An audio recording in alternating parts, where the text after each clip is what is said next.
Testing, testing. There we go. Good morning again, everyone. Very happy to have you here. We're ready to get the proceedings underway. And may I invite the JCF band to do their bit where the national anthem is concerned.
Thank you. I find myself from time to time having to remind people that when the anthem is being sung, we get all of it. And when we get a rendition, whether a band playing it or you're playing it from a music system, you make do with one verse. It is very much in keeping with protocol. At this point, may I invite a member of the PCOA, Pastor Glenn Samuels, to lead us off with prayer.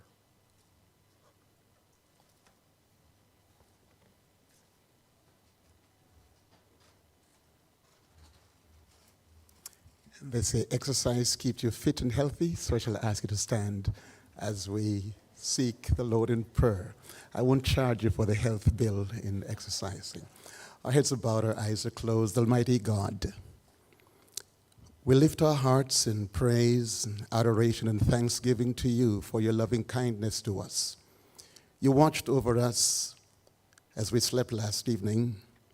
You woke us up with the blessings of life and health for another day. You have brought to our shores safely our friends who are here to participate in this significant session. And now we ask your divine presence to be in our midst.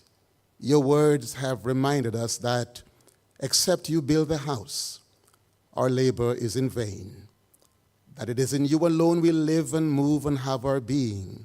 And we take not life nor its gifts for granted. And so we lift our hearts in thanksgiving to you for the blessings of life and the gifts attached thereto. God, our world is troubled. We thank you that you've blessed us thus far with a nation with relative peace and safety. We thank you for the eternal vigilance that your sons and daughters who occupy responsible positions must play for the preservation of law and order. Bless our sitting today. We thank you for all the participants. We thank you for all of the persons who give themselves to serve with dignity and integrity. May your will be done and may your kingdom come, is our asking with thanksgiving in Jesus' name. You may be seated.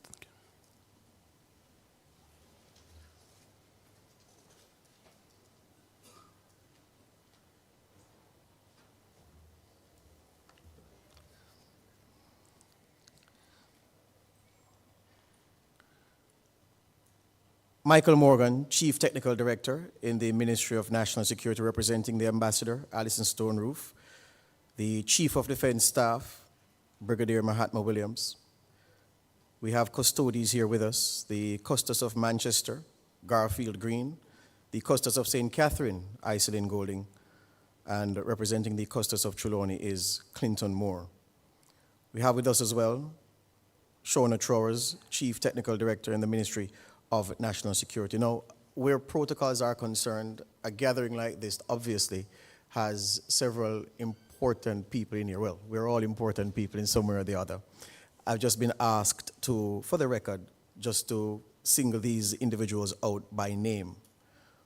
My name is George Davis. I am the Deputy Executive Editor at Nationwide 90 FM, and I'll be guiding you through what should be a very lively morning. It's not long by design, and it has the highlight of presentations by two outstanding individuals, persons who are like all of us here. I had the pleasure of having a brief conversation with them yesterday, and if that sounding is anything to go by, then we're in for a treat on this day. Then, after their presentations are done, in captive time, we will engage in a panel discussion. Now, given the caliber of people in the room, I may call on a couple of you for perspectives based on the issue raised or based on the question asked. We know why we're here. We're here for the inaugural Oliver Frederick Clarke Lecture on Civilian Oversight of Law Enforcement. And it is an event that is being held under the theme, Partnership for Progress, Improving Policing Through Effective Oversight for a Safer Jamaica. Now, it's on the last 3 words of the theme that I want to riff briefly before I move the proceedings on. A safer Jamaica. I'm from a family of law enforcement personnel, and I get the criticism whenever I stand up for the police that it's because your father was, or your brother and your uncles and cousins, whatever. It has, of course, is much deeper than that. You recognize that the police stand between us and absolute mayhem. And when you look at the annual homicide numbers, you realize the threat to Jamaica from persons who are hell-bent on profiting from criminal activity, and in so doing have the rest of us living in fear. And when you look at the work of the men and women of the constabulary force, not always perfect, in fact, perhaps not often perfect, but the intent of what they do is the spirit in which we should judge their efforts. You have to accept that the police deserve more than sympathy from us, and they need all of our support. Now, organizations such as the PCOA, the Civilian Oversight, even though, of course, they're not telling police how to conduct themselves when they go on operations, but the crucial monitoring work that they do ensures that the administrative side of police work is in order so that the other important aspects are also in order. I was speaking with Marcia yesterday, and you'll hear from her this morning, to give her just some background as to where we're coming from, where oversight and accountability for the police is concerned. And I mentioned, of course, Jamaicans for Justice and how that gave life to what is now Indicom, a thriving organization, very well led at its infancy by Terence Williams and very well led by Hugh Faulkner and the team, and how all of those things have come together to create a police force that is modern in its thinking, very much aware of how important accountability is to what it does, because you don't get the impression, reading over time and living in Jamaica over the last 40 years, that sometimes there was an acceptance that accountability was something that had to be built into policing, and it wasn't just about hard policing, knock down the doors, break heads, kill criminals, lock them up. It wasn't all about that. The police have accepted that accountability is a part of policing, very much as important as having the tools to go there and solve crimes or to prevent crimes from happening. And so we have a system now which has the right amount of accountability, I believe. It has the organs of the state which are empowered sufficiently to exert the kind of oversight and accountability that is needed.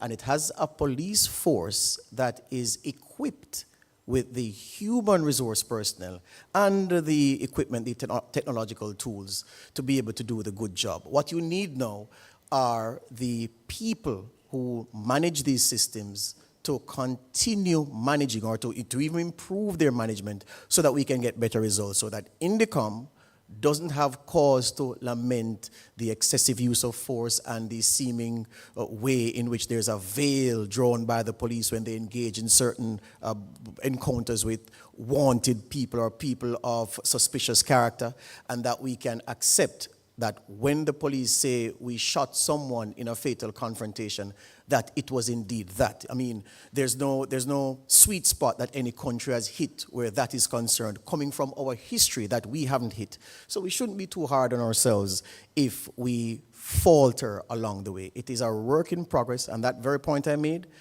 there are some countries who will be compared to, insofar as police relations with the civilians are concerned, where they are not coming from our history. Our history has to be taken in account, our political history as well, which have armed the young men and put them into basically paramilitary groups warring against each other, green versus orange.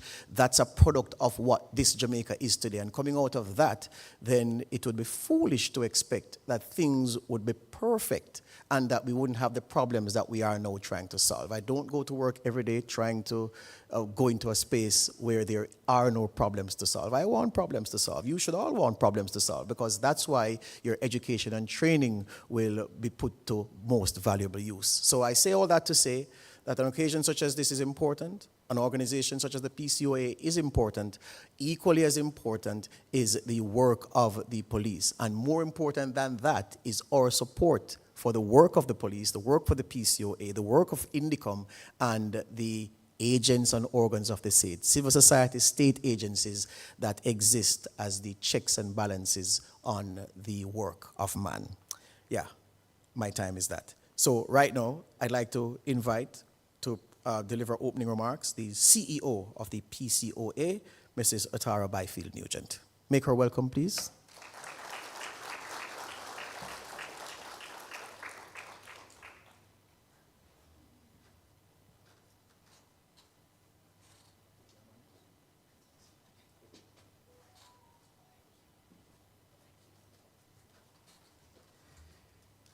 Good morning, everyone.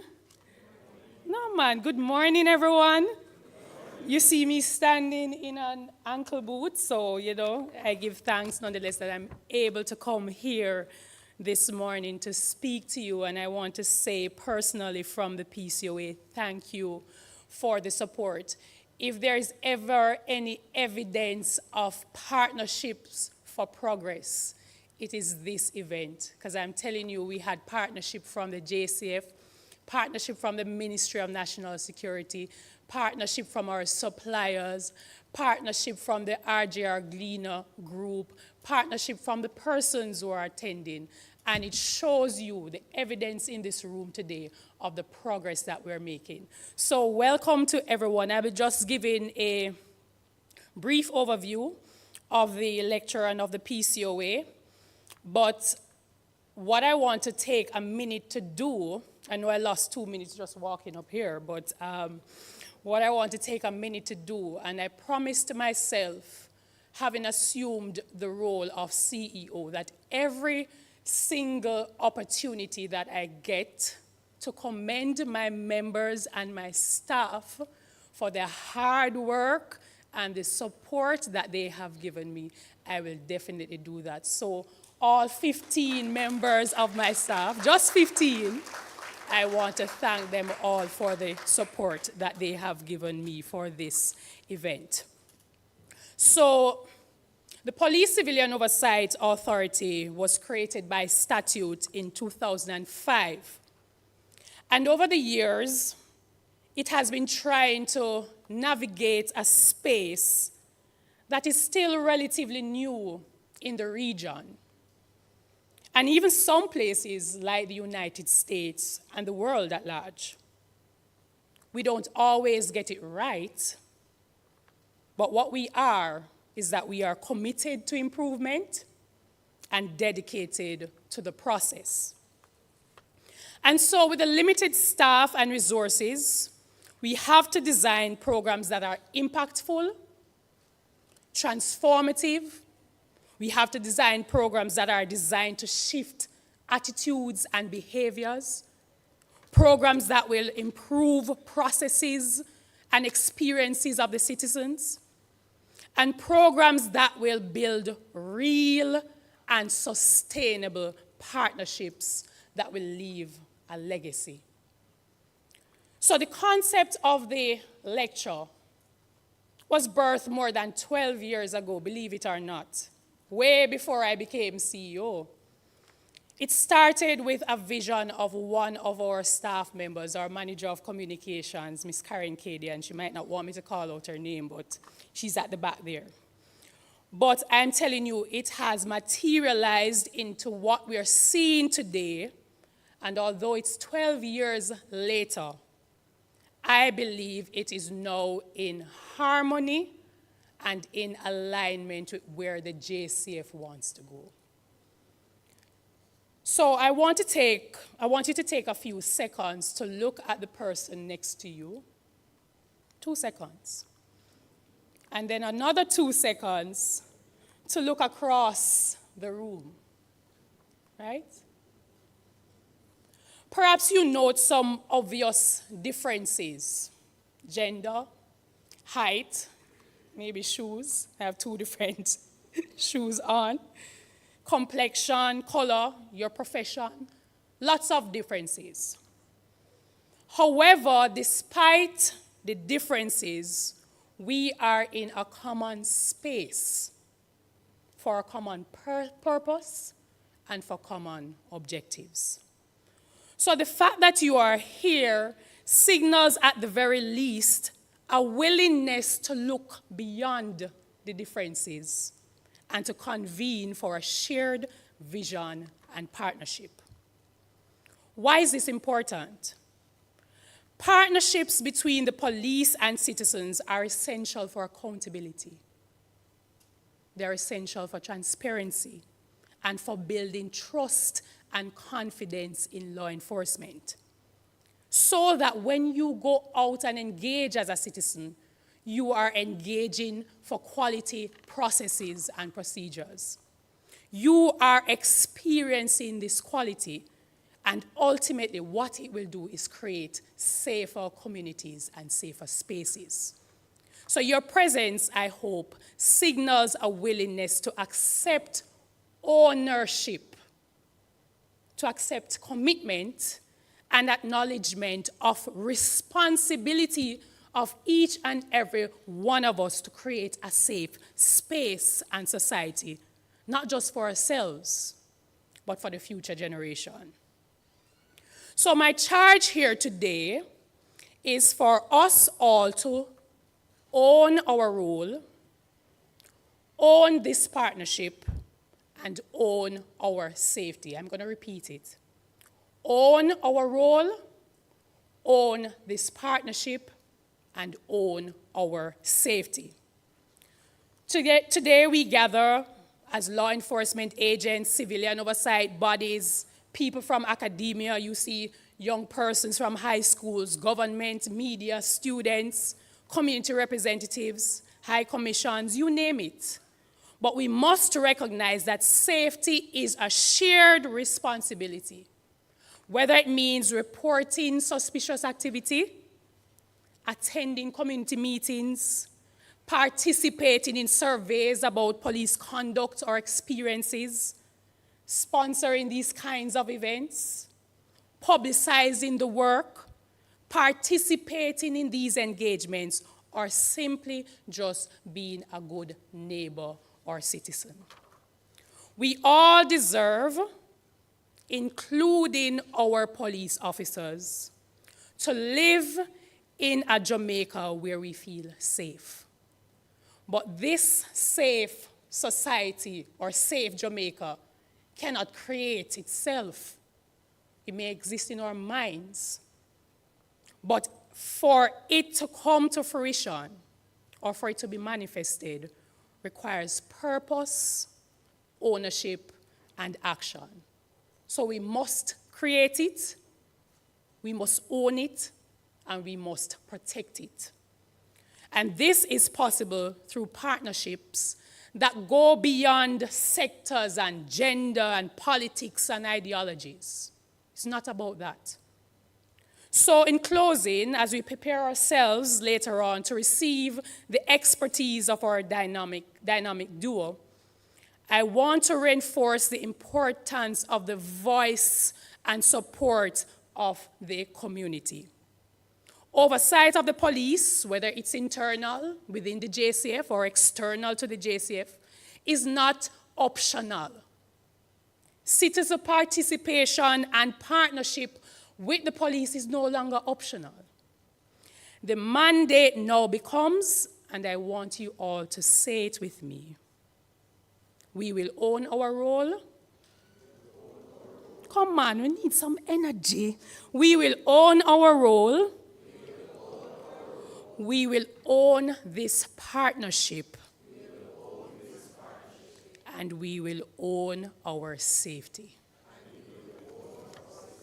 Thank you very much.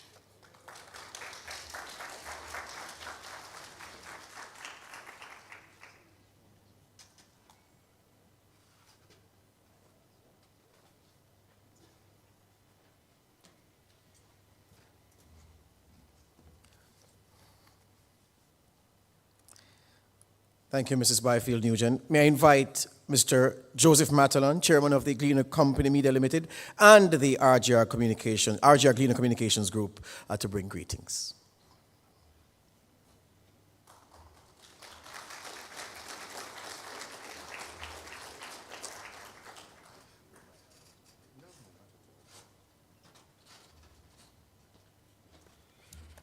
Good morning, ladies and gentlemen, and let me first say all protocols observed. I'm taking my lead from George in that respect. Thank you also to the CEO of the PCOA for what I thought was a very inspiring set of opening remarks.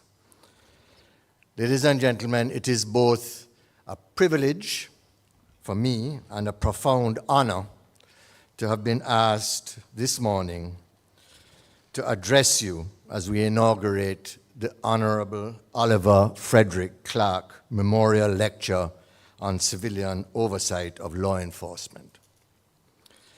This event not only commemorates the legacy of a remarkable individual, but also underscores the enduring principles of accountability, transparency, and justice that he championed throughout his life. Oliver Clarke was a towering figure in Jamaican society, whose influence extended far beyond the realms of media and business. Born on October 19th, 1944, he dedicated his life to the service of this country, embodying the virtues of integrity, of courage, and an unwavering commitment to the public good. His journey was marked by a steadfast belief in the power of truth and the essential role of a free press in safeguarding our democracy. Oliver's tenure at the Gleaner Company began in 1976, a period during which he transformed the newspaper into one of the most influential publications in the English-speaking Caribbean. His visionary leadership was instrumental also in the merger of the Gleaner with Radio Jamaica Limited, culminating in the formation of the RGR Gleaner Communications Group. This strategic alliance created one of the largest media conglomerates in the region, ensuring a robust platform for independent journalism and diverse viewpoints. Oliver's acumen was not confined to media and oversight. He was also a visionary in the business sector. His leadership at the Jamaica National Building Society, where he served as general manager and later as chairman, was transformative. He guided the institution's evolution, into the Jamaica National Group, a multinational conglomerate encompassing banking, insurance, and other financial services. His business philosophy was deeply intertwined with social responsibility, always aiming to uplift communities and foster economic empowerment. Oliver's dedication to accountability extended beyond the media landscape. He was a founding member of the Police Civilian Oversight Authority in Jamaica, established in 2006. His involvement was driven by a deep-seated belief that law enforcement agencies must operate with transparency and be accountable to the citizens that they serve. He understood that civilian oversight is not merely a procedural formality, but a fundamental component of a just society. His efforts in this arena have left an indelible mark on the pursuit of equitable law enforcement practices in Jamaica.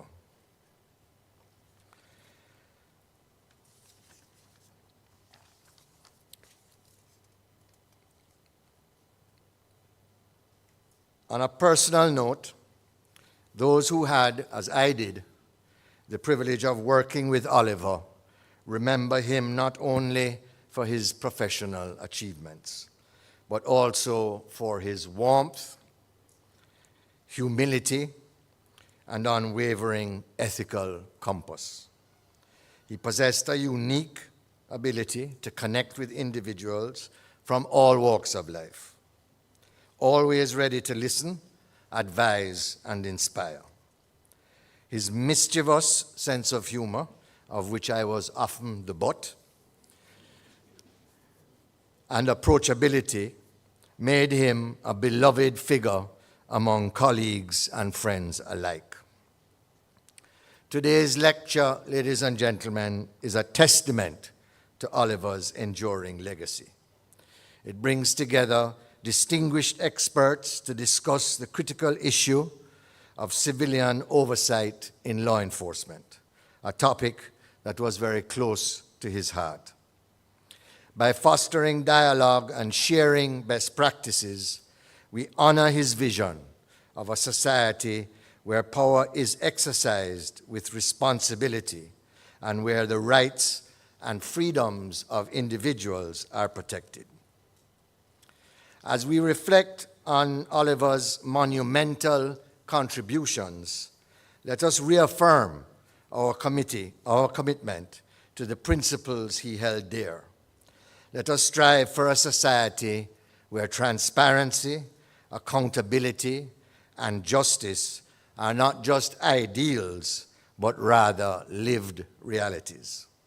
In doing so, we not only pay tribute to Oliver Clarke, but also ensure that his legacy continues to illuminate our path towards a more equitable and just Jamaica. Thank you very much, ladies and gentlemen.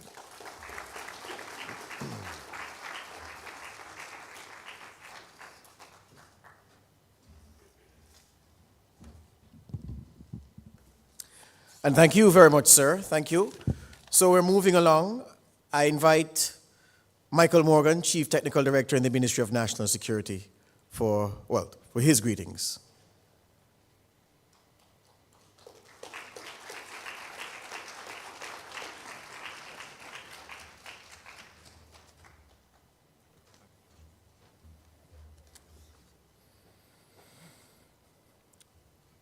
Please permit me to adopt the protocol established by our very capable moderator in wishing everyone good morning.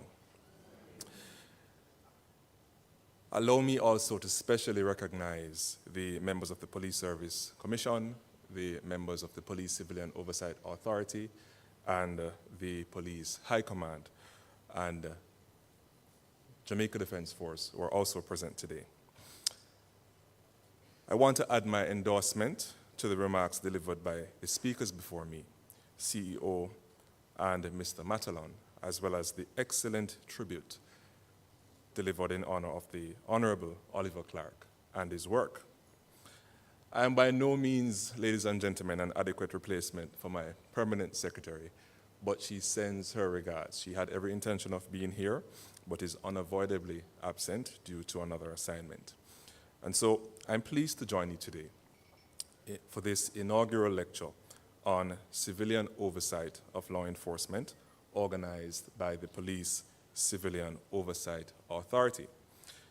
This activity is testament to the Ministry of National Security's unrelenting commitment in its thrust to continue strengthening the Jamaica Constabulary Force and its commitment to service to the public through strategic investments in infrastructure, technology, strong internal governance, and independent civilian oversight. Promoting improved communication between law enforcement and the public remains as one of the paramount pillars in our fight against crime and our mandate to foster a safer Jamaica for all. The demand for transparency and accountability within the JCF is a sentiment that is shared by many. I must emphasize that effective police oversight is indispensable to the success of a democratic society. It ensures that law enforcement agencies are accountable to the people they serve.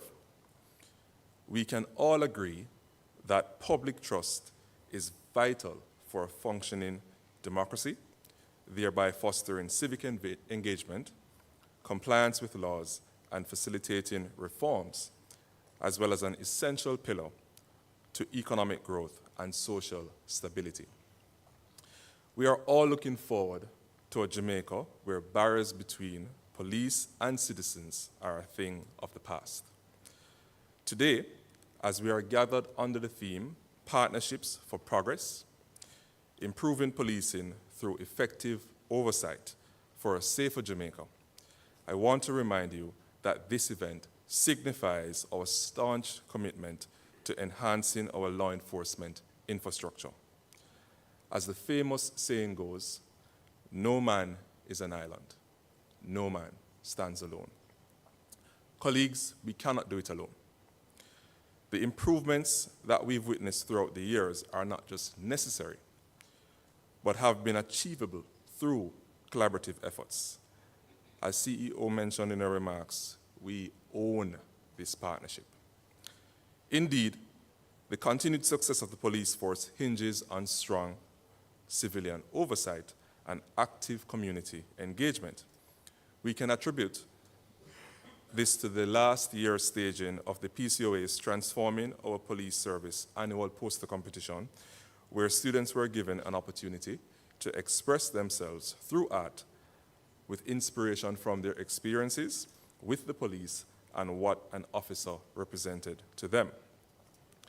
As I move to close, ladies and gentlemen, securing a safer future for Jamaica requires nurturing relationships that provide support and opportunities to positively shape the paths that propel us forward.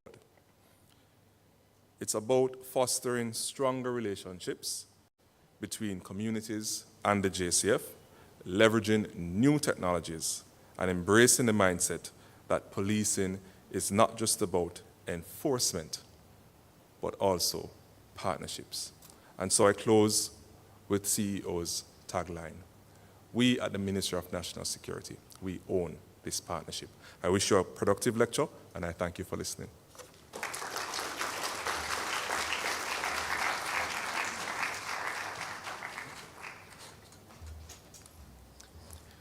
Thank you very much. Time now for a video tribute to the Honorable Oliver Frederick Clarke. The Honorable Oliver Clarke, a champion of police reform.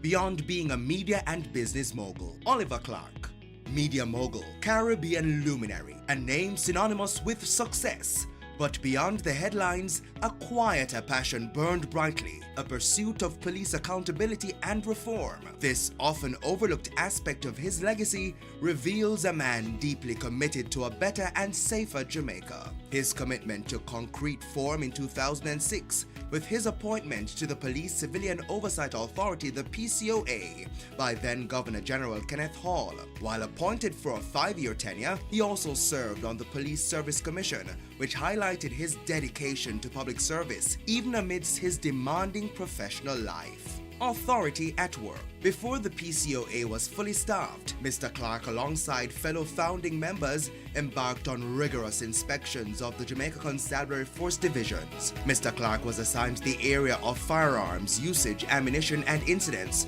collaborating with officers from the then Professional Standards Branch and the Performance Audit and Monitoring Bureau. He understood that true reform required dialogue and understanding from the ground up. Hence, public forums became a critical component of the authority's operational plan. Driving change, international perspectives. Mr. Clarke became a driving force in advancing best practices. He had a pivotal role in the staging of the groundbreaking 2010 seminar, broadening the partnership of civilian oversight of law enforcement. International experts from the United Kingdom, USA, and Canada shared their knowledge.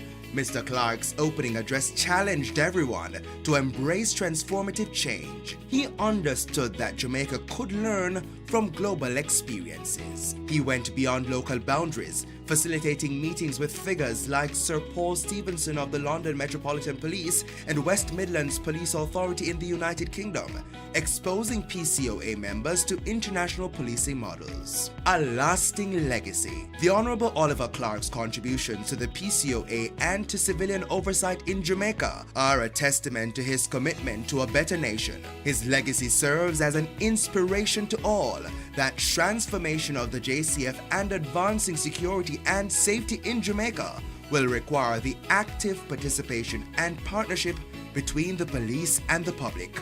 We are profoundly grateful for his service.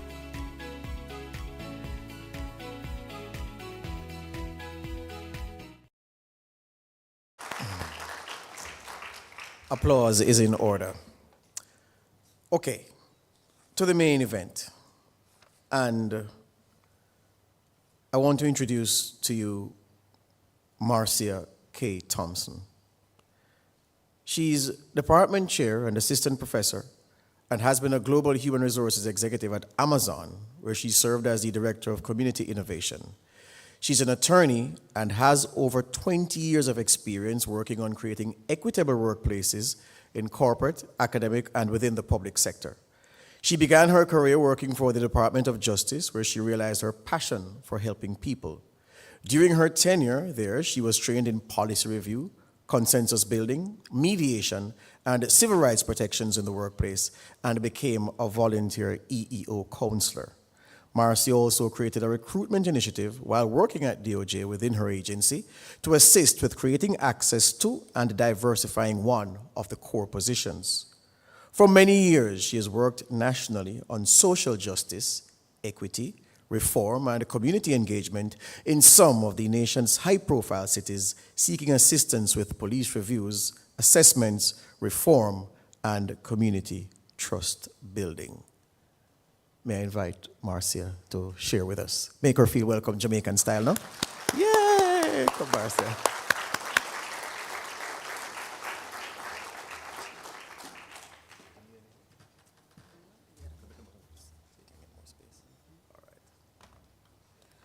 Good morning, everyone. PowerPoint gonna be up there? Yeah. All right. I'm just waiting for my PowerPoint to get set. And I appreciate you all. I appreciate Jamaica inviting me down. Dr. Barnes and I were at NACO and had given a speech. And while we were there, we ran into many different countries, but the most welcoming was Jamaica. And so much so that we're here today. A lot of folks invite us to a lot of places, and Sean and I were saying that. We were saying, you know what, we get invited a lot after we get off the stage, and not many come through. And so when we got the call, and I don't know, it may have been a year later, we got the call to come, we said yes, we'd be here. So I just want to say thank you for that invitation. Thank you for the gracious conversations that we had in Chicago, which is where I traveled in from. It's a lot colder there, so I'm glad to be here. This warmth is refreshing and rejuvenating, as well as the people that we have been engaging with since we've been here. So we really appreciate your time and your commitment to civilian oversight. As mentioned in my bio, I've been working in the reform space since 2001. Got out of law school, and within a few years, I was asked to go to Cincinnati. In the United States, Cincinnati was one of our first cities to be under a consent decree. And so when a city is determined in the United States to be under a pattern and practice by DOJ, they're put under a consent decree. And so I don't know why 3 years or 4 years out of law school, they thought it would be good to send a young lawyer down there when the smoke was still on the ground. But I went. And what I saw there was, I'd say, different than what I'd been exposed to in my career. But I was inspired by the fact that they had asked me to come. And at that time, it was called ethical policing. That was the term we used. And you know the terms change depending on what the atmosphere you're working in. And so I know after a consent decree gets either by court order or by agreement. You can have an MOU or you can have the court compel it. And lately we've had both. And so in Cincinnati, they were still in the midst of actually protests. There was still smoke, people were still on horseback when I got on the ground. And my job was to go in and help them with ethical frameworks. And so thinking about ethical frameworks in the middle of protests is daunting, let alone something that the police want to embrace at that moment when they're trying to restore order. And so that was really my full thrust into police reform and getting a perspective of what a consent decree was. I've worked from 2001 until most recent case I worked on for reform was the Breonna Taylor investigation. And so I've worked from 2001 until 2022 on different reform mechanisms. And so I'm going to have a conversation with you about what I've seen through the last 22 years and up until this week. I still work with cities, just not specifically on consent decrees. As a monitor, I'm currently working with the city of Chicago, which is unique in the sense of our consent decree is through the Attorney General's office. So it's a state order consent decree and not a consent decree that is compelled by a federal judge and the DOJ. So I'm actually working with the police department, with the department to actually work on reforms to comply with the consent decree. So a lot of times historically I've been on the other side of the table working with the technical assistants, with the compliance and with the monitoring team. And I've also worked in the Virgin Islands, as well as Baltimore and Denver. And so I'm going to give you some examples of some of the places that I've been to and what I've seen for oversight that I think, I won't say best practices, actually I'm looking at some next practices, because some of the best practices are no longer what we should be doing. Those are things that may have worked in the past, but as we look to the future, we're going to need to embrace some new things. I know one of the things that was mentioned in the people prior to me was innovation and technology. So I am looking at, I'm going to call them my C's. I'm glad that the persons that went before me, we didn't use the same acronyms because I'm going to have my own. So I've got how we conceptualize oversight. What is the composition of your oversight agency? What is the collaboration between your oversight agency and your police organizations? What is the culture of both the police department as well as their oversight agency? And then what is the credibility of both? So those are things that I want you to really focus on when I'm talking to you. So when you talk about conceptualizing, when you created your oversight, what was it that you were thinking about? Were you thinking it was going to be making recommendations to the police and telling them what you thought might work? Or were you thinking that you were going to have complete autonomy where you could extract reports, have access to data, and write your own reports, independent of the policing agency. And I think that's something that a lot of oversight entities don't think about, is the concept of what we want. We come up with legislation, we come up with statutes, we come up with an ordinance, but we really don't walk ourselves through what do we want to be as an oversight agency, and how do we want to function with our police department. And so when I go back and work with agencies now, they're already in place, just like yours. And I ask them those questions, basically the who, what, when, where, why, and how. And I ask them, when did you get started? And they talk about when they got started. And I say, okay, why did you get started? Was this because of an incident that happened? Or was it because you were being proactive? And I've worked with both. And so some oversight agencies come out of chaos. And I often say chaos sometimes breeds creativity. Because when departments are put under a consent decree, they're required to come up with some way to comply with. Many departments have about 400 different paragraphs they got to comply with. So when you talk about 400 different things you have to do in order to be in compliance with a federal consent decree, that's going to breed some creativity. And that creativity has to be with your police. Because if you do it in isolation, it's not going to be accepted by your policing organizations. And then you're going to have that strain. And so again, why are you here? Why did you set up your organization? And then what do you expect it to be able to do?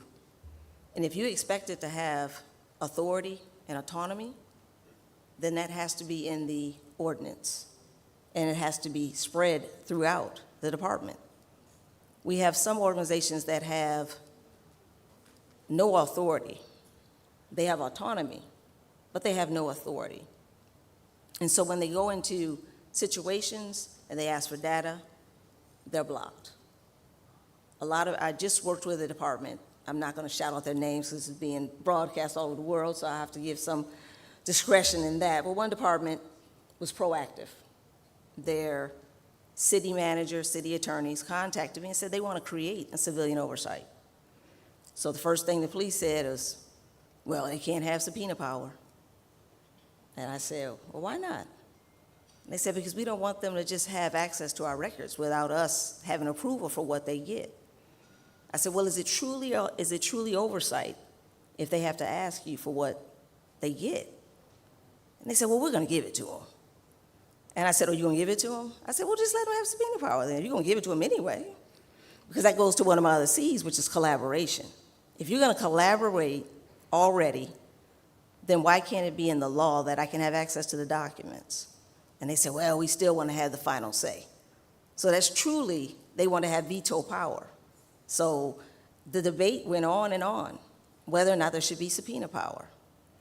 One of my really good friends that used to be the executive director, well, president of NACOL. I know those who are in civilian oversight know what NACOL is, and that's the oversight. It's a National Organization of Civilian Law Enforcement Oversight, I believe. I mess it up regularly, but NACOL. I love NACOL, by the way. That's one of the best websites when you're doing research and you're looking at what statutory laws and regulations are out there for each city. And so I talked to the person who was over at NACOL at that time, and in his role, he doesn't have subpoena power, but he's got one of the most collaborative relationships with his police department. And so I had him come and speak to the agency. And I said, talk to these folks and tell them that you don't have actual subpoena power, but have you ever been blocked by your police department? And he said, no, I've never been blocked by my police department. And he had been in that, he's still in that role, been in that role for many years. And he said it's because we have a respectful relationship with each other and we collaborate on the issues that impact our community. And therefore I don't have to worry about a subpoena. And then I brought another colleague from another department. And he said, oh no, we have to have subpoena power. And I said, why? He said, because our relationship is strained. And therefore I need the authority by law to get the documents that I have. A department I worked with in Colorado, they had a strained relationship, but they had the independent monitor role, which is a little different. The independent monitor had access to everything. And that monitor could extract documents, data, and actually go into their, we call it blue team, and it states it's a database basically. You go into their records management system and pull out police data. Independent, of course they had an audit trail, they know he was in there muddling around in there, but he could go in independently and pull out data, extract it, create a report, and publicize it. And so initially that was a strained relationship because there were some reports that came out that the police chief or commissioner or superintendent or colonel, whatever the name that the head person went by, said you could have gave me a heads up because the data that was shared to the community, it wasn't a good light. And so it showed some trends that may have been good for him to have given a heads up to the police department. So when you start off with that relationship that you have that authority and you contextualize that you are going to be independent, it doesn't mean you can't collaborate. And that's what I think a lot of the discomfort comes from, is that you may have the authority, and then if you collaborate too much, which I had another department I worked with in Texas, where the community thought they were too collaborative. So is there a fine line between where the police and the oversight agency cross over where there's no credibility for either? And the community feels like the police and the oversight are working together and not working together in the benefit of the community. And I think that's when it causes a problem. And that's where there has to be respectful relationships, but not relationships that get muddled and get cloudy. In Chicago, we have, I think, 3 layers now. I may have to ask Dr. Barnes to clarify for me as well, because I know he started out in one of our civilian oversight in Chicago. And in Chicago, they have civilian oversight, and then there's now an elected body, and then there's another body. I think there's at least 3 different, 4, see? As of yesterday, it's 4 different oversights, and they're under a consent decree. Now, I love Chicago, I live there, and I work with Chicago very closely to come in compliance with the consent decree. But when you've got 4 different oversight bodies, it's like who's on first, who's on second? And for the police department, who they collaborate with, what data they give to, what authority is given to each of those different 4 bodies. Just recently, we had a conversation about the newest elected bodies and what their authority brought, and their elected officials, and so then you have the politics of their constituents to come to bear as well. And so all of these C's that I mentioned are some things that we're gonna have a conversation today with you about. The next thing I want to talk about is, why do we have it? Why do we have oversight? Why do we need it? And that goes back to what I asked you to talk about in the first place. When you conceptualized your oversight, and we just paid homage to one of your founders, what was in the mindset of those brave individuals who said, you know what, we need to start something. We need to start something different here in Jamaica. And is that mindset still relevant today? Have you had an opportunity to revisit and sit down and actually go back over what we started out to be? Is that what we still want to be? So have you revisited the current fractures within your community? Are they being caused by police misconduct? Are they being caused by trauma from the history of the relationship with the police? Or are they being caused by what we're seeing internationally that's impacting everyone globally, police-community relations? And those are things that may not be the same as they were historically. And because of the way issues are broadcast now, you get the impact of what we have in the United States, and we get the impact of what you have here. We all get broad brushed with police and police oversight. And so one of the things that I've encouraged most people that I've worked with in the last couple of years after one of our most notorious incidents in policing, which George Floyd, everybody saw that globally, was what are we doing to talk about the historical and generational trauma that has impacted our communities that has led them to have mistrust of the police? And then what are we also doing with our police to talk to them about why they are triggered by our community members to the point where critical thinking has gone down and excessive force has gone up. And what I found is that trauma on both sides. I was speaking with a community oversight body in Portland. And Portland has a pretty progressive civilian oversight. But they had me talk to the community and the police, and it was a collaborative conversation. And one of the things that I said was, police and community trigger each other, and we don't even know why anymore. And so when you talk to young officers, which I do quite frequently, and they're put into neighborhoods that they don't have a relationship with, they don't have any foundation with them, but what they may have been told about that neighborhood is that this is not a safe place to be. And so they walk in that neighborhood feeling unsafe, and that causes them to polarize themselves with the community. And so that collaboration is already fractured.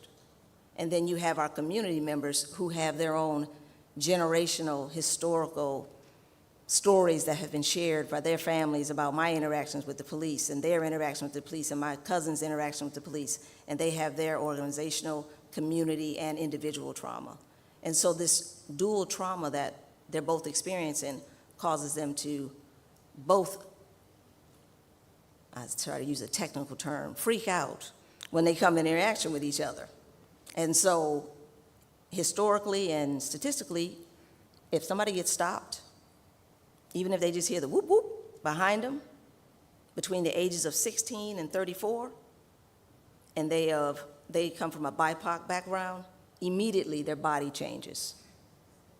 And I'm just saying 16 to 34. If I hear the whoop whoop behind me right now, I probably would have sweat.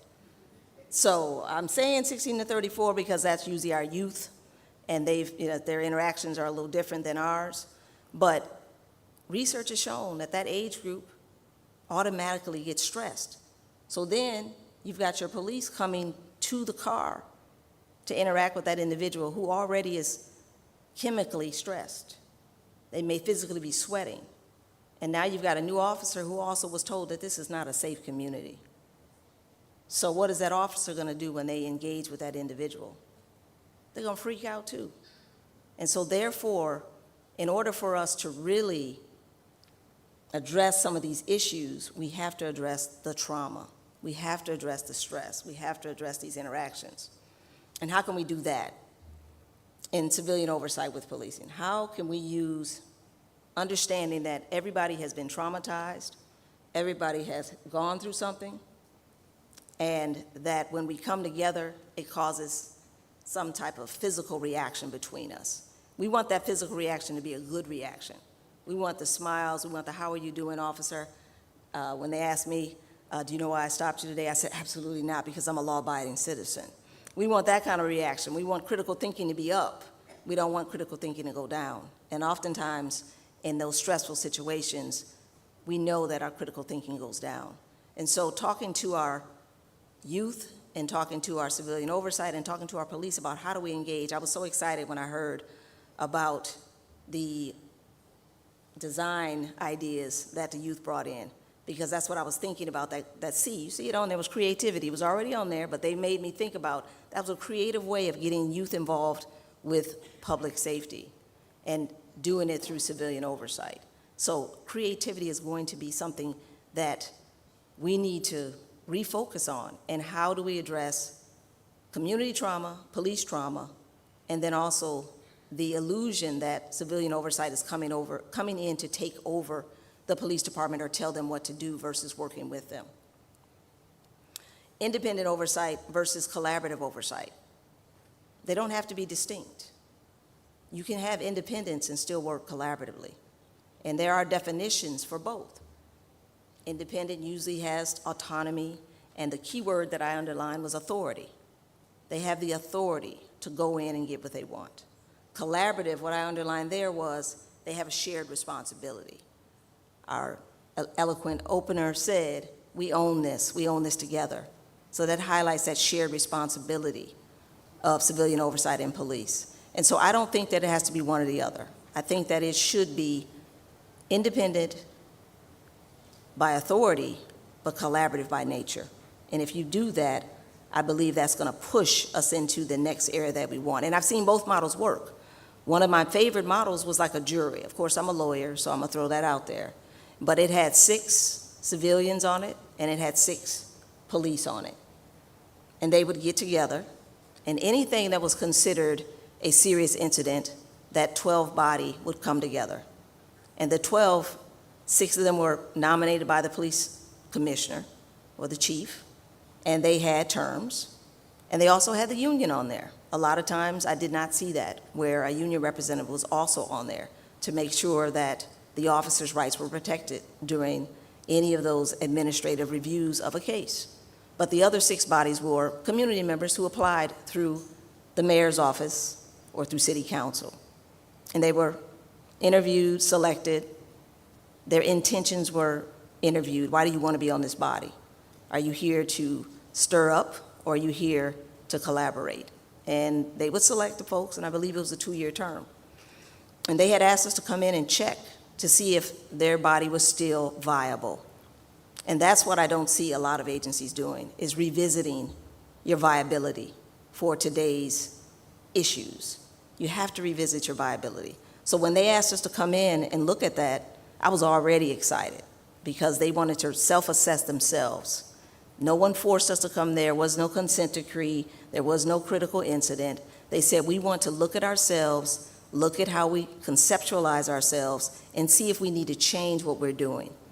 And so they asked me and some other of my colleagues to come in and not just look at them, but they said, we want you to look at 13 other oversight agencies that are similarly situated to ours.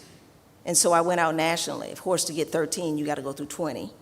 And so they had to be similar in size. You guys are a big policing organization. I heard the number was about 18,000. So in the United States, you'd be comparable to a New York and LA or Chicago in the size. Chicago has about, I think, 13,000. I think New York has about 30.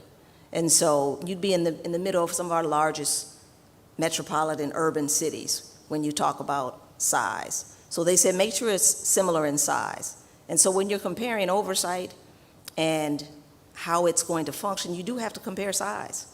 Because you think about, well, I was deputy chief. I didn't throw, that wasn't in my bio. See, I'm just throwing that out for y'all. I was a deputy chief equivalent, I like to say, of a police department.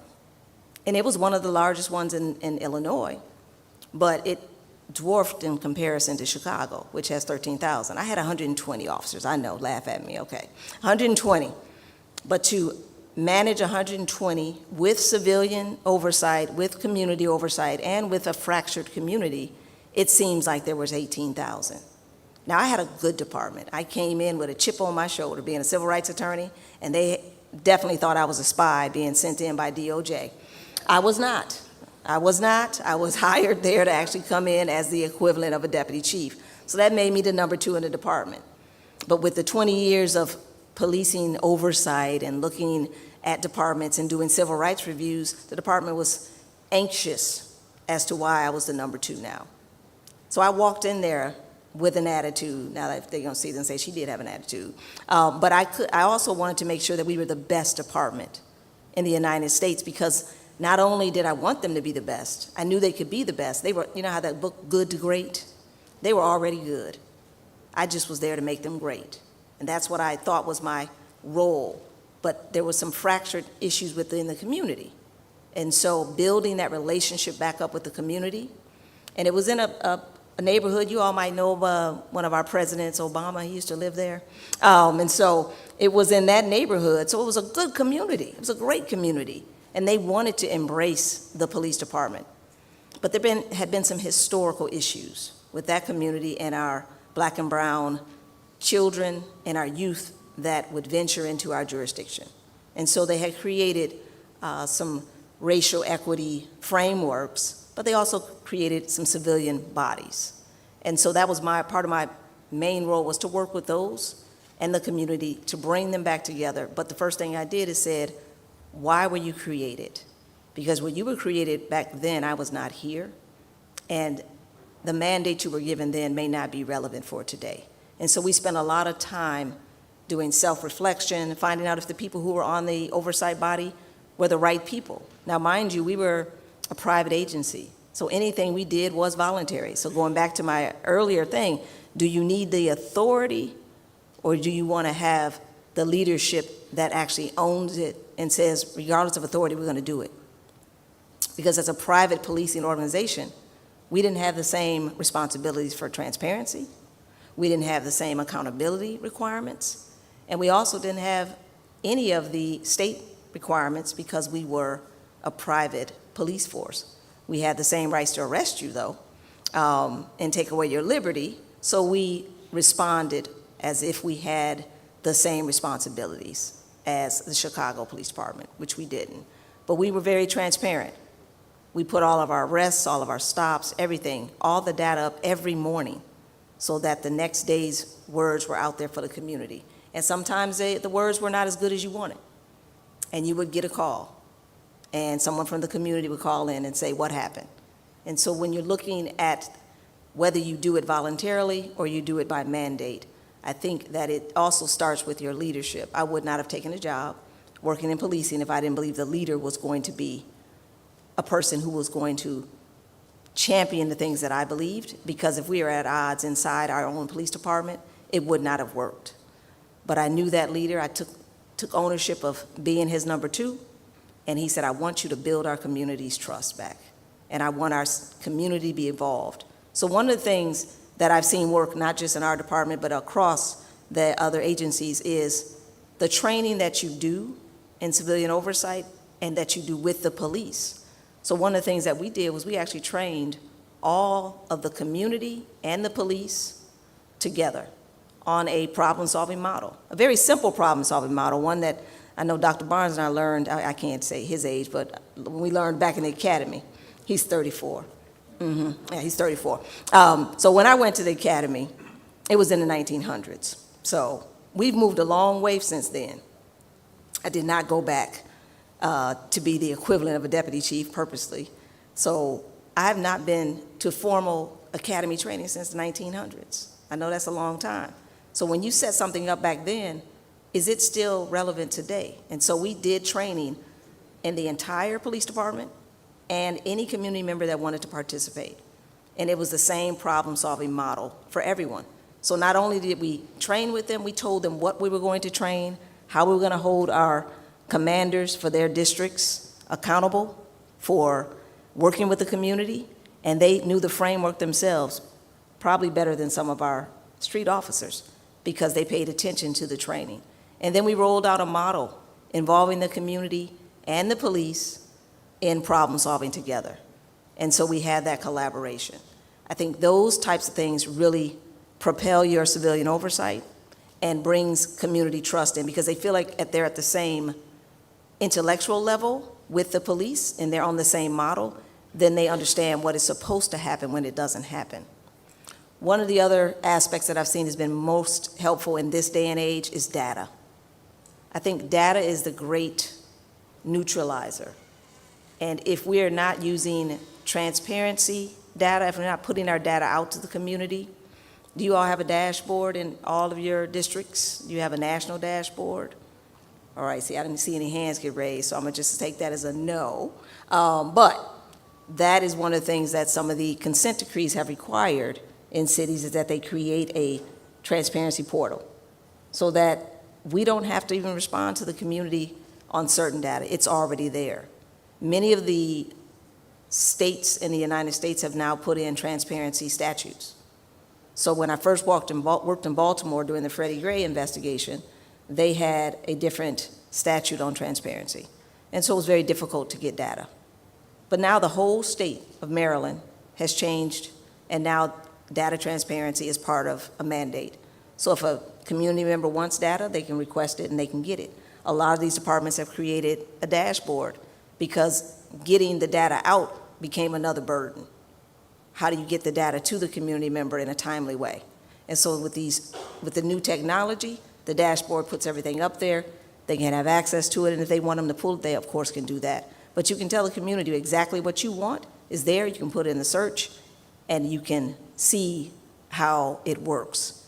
One of the chiefs, we were just talking about this chief yesterday, a colleague of ours, created one of the best dashboards I've seen in the country. And he said, come on down, let's go to a community meeting together. We're gonna have community, police, all together in one place with our dashboard. And he rolled out a big TV screen, and one of the community members raised her hand. I was sitting there in the back. And she said, you all don't patrol my community. You don't work collaboratively with my community. And the chief said, what's your zip code?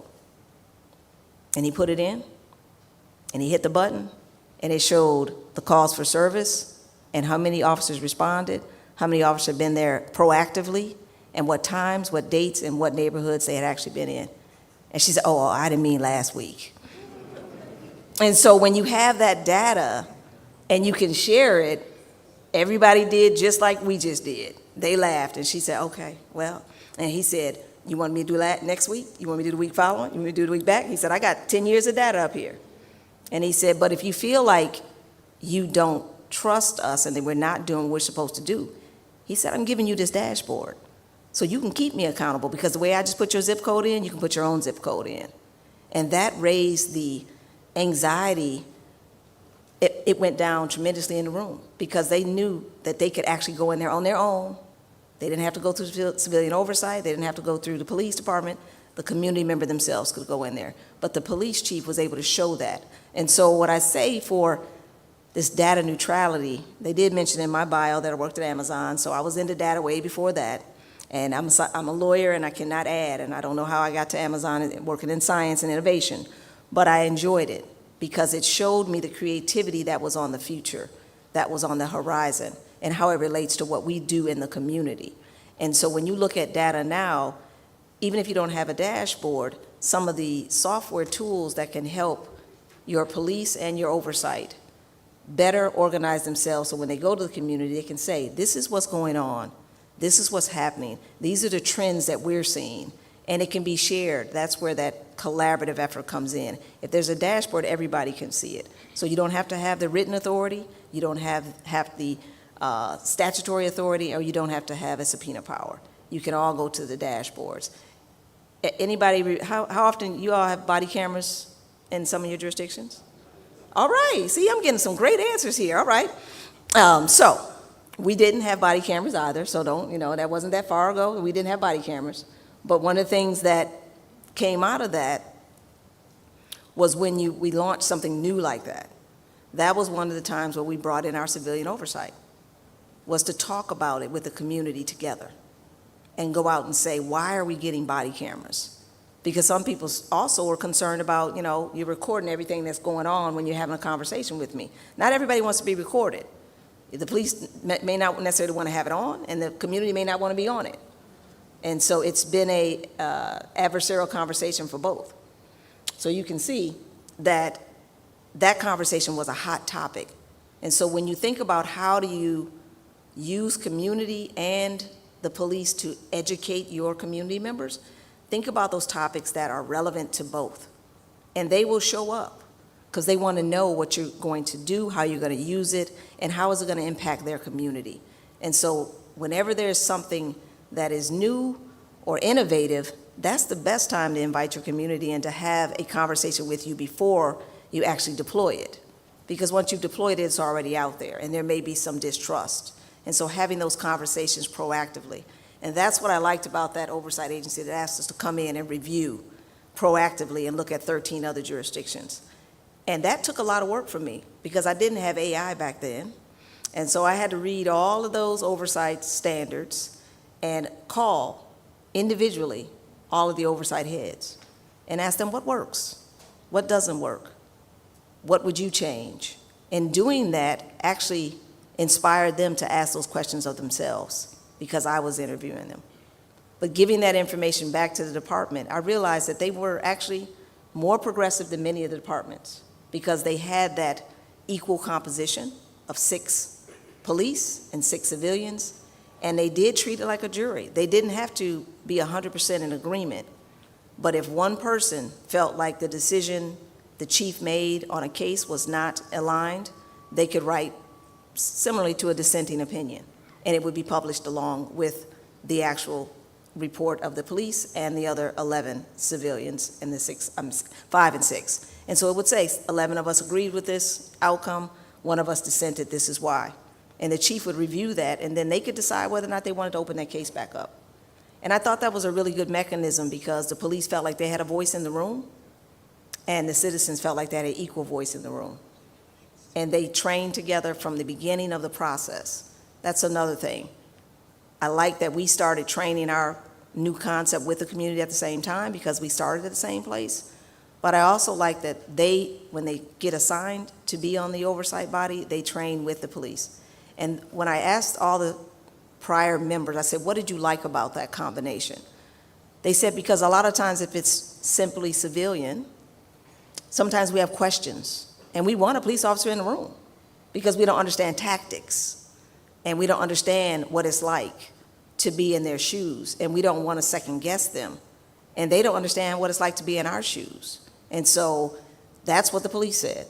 They said having that equal opportunity to have that conversation with someone who actually is in the community and to give them your perspective in a non-hostile environment was very helpful.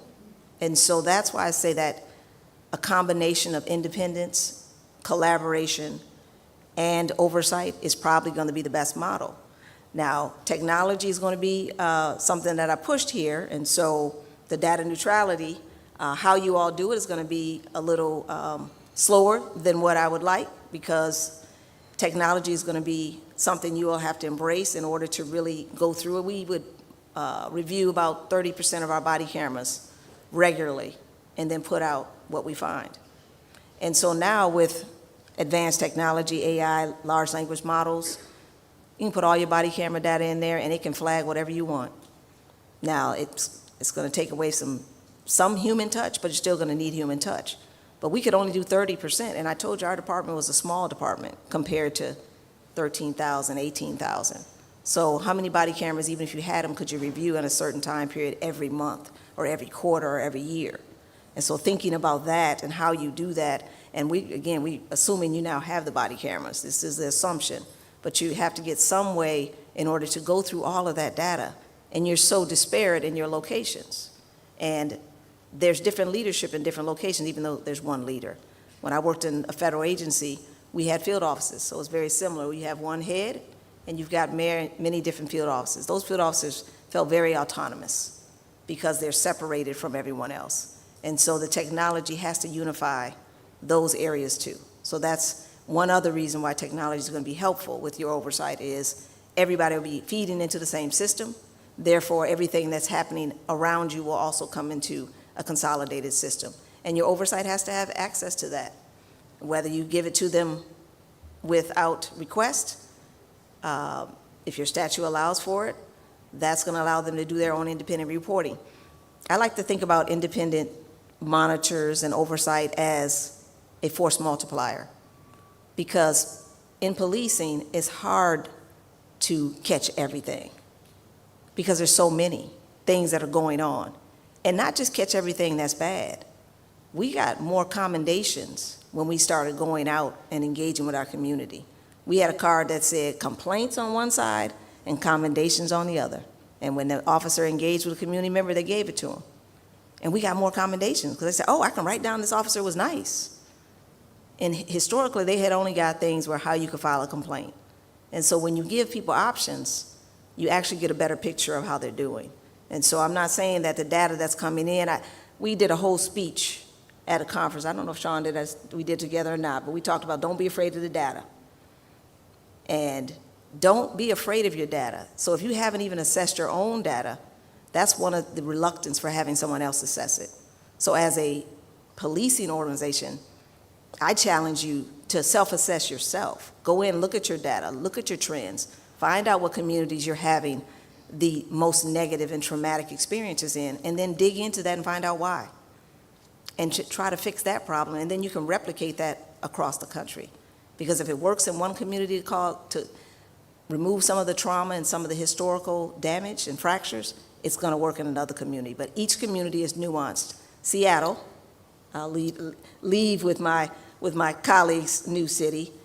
He was not there when this happened, but there was a plan called a micro-community policing plan. And again, I may misquote how many communities they had, but about 57 different unique communities. In each of those communities, they created a nuanced community plan. And each of those community plans was shared with the community, with oversight, with the police, and then with an academic institution. I gotta give a shout out to the academics since I'm at the university now. And the academic institution came in and they analyzed each of those community plans, and each of them had a dashboard. And so you see where I'm going with this. You had your collaboration with your police, your community, your oversight, and your academics. And they went in and did those micro community policing plans. So they had 57 unique plans, but they were all going into one database, but everyone had their own individual dashboard. And that accountability was there. They could see exactly where they were meeting their metrics, how they were measuring their metrics, and the community could go on that dashboard at any time. And then they could see what was going on across the entire city. So something like that is what you call a best practice. When I was in Baltimore, I had them fly out to Seattle and talk to the people who were running that, and talk to the university and say, how can we replicate this in Maryland so that you can have a similar, very nuanced, community-specific, transparent, accountable system that community can access, police can access, academics can do research on it, police can use it for their own research, and they can put out their own best practices. Now, I don't know where that stands today, but in 2015, 2014, around that time, 2016, it was one of the best practices I saw in the country for engaging in collaborative, cooperative, respectful community engagement. And the police didn't have any problems with the transparency because some of the data is already available. It just takes 40 clicks to get to it. But on the dashboards, it allowed them to get to it faster. So I'm going to leave you with the future and what I think you should be doing. We talked about engagement, ongoing dialogue to gather feedback that's measurable. So my word, I would always say measurable actions and outcomes to ensure that you continue the trust building. Independent audits, external audits of your own policies. You can call somebody like me, not me, but you can call me, but somebody like me to come in and actually look at your policies, procedures, and practices and identify areas for improvement. And as I'm going to restate, don't be afraid of the data. So if the data comes back and says there are some trends that are trending down, well, then we want to trend them back up. You can also do what I said about the training, regular training, continuous, collaborative, and evolving training. Not just the same training every year, training that is evolving to look at the history of that neighborhood with those police officers and with the trauma of those communities. We have to bring in community trauma into our training and police trauma into our training in order to alleviate some of the negative perceptions that we have of each other that was built before we even started the job. And we have to increase our critical thinking in those traumatic situations on both sides. And we want to push out more collaborative partnerships with our advocacy organizations. One department I work with, I said, who sues you the most? And they were like, why? I said, because I knew who I need to talk to. Because they had more information about what they thought was going on in the city than the police had, because some of those lawsuits had been filed, but the complaints had not been filed. And so they were not in their systems. So interviewing those people with non-attribution, they gave me their stories, their incidents, and exactly where they happened, how they happened, and I was able to share that back with my police counterparts to give them a report that they had no access to, because they wouldn't, obviously in litigation, they wouldn't have a collaborative relationship with that particular entity. But that entity was happy to share with me to share that input. So getting a list of the folks that you may think are not on your side oftentimes can give you most insights into the things that can make you a better organization. And they were also more than happy to share with their civilian oversight. And so those organizations, your legal experts, I mentioned academic institutions. A lot of people trust the academic institution because we don't have a side. We're just there for the research purposes. And so if you can get an academic institution, they might have a grant. They may have the finances to come in. One of the departments that I just worked in, I mentioned the last department I worked in was Breonna Taylor's case. In that scenario, they just announced that they did exactly what I just told you. It's probably one of the first in the country that got a grant to do research with the police, with an outside entity, and also with a community engagement technology partner. And that was led by the police chief himself. And so that's innovation, when you have a police chief asking for folks to come in and do this for me and then share it with the community. And so that's what I will leave you with, is that is the future for me, is the data neutrality, and that will build common ground between you and your community, just like it did for some of the chiefs that I've worked with in the past. Thank you for your time. Thank you for inviting me, and I will yield back my time to my next speaker. Appreciate you all.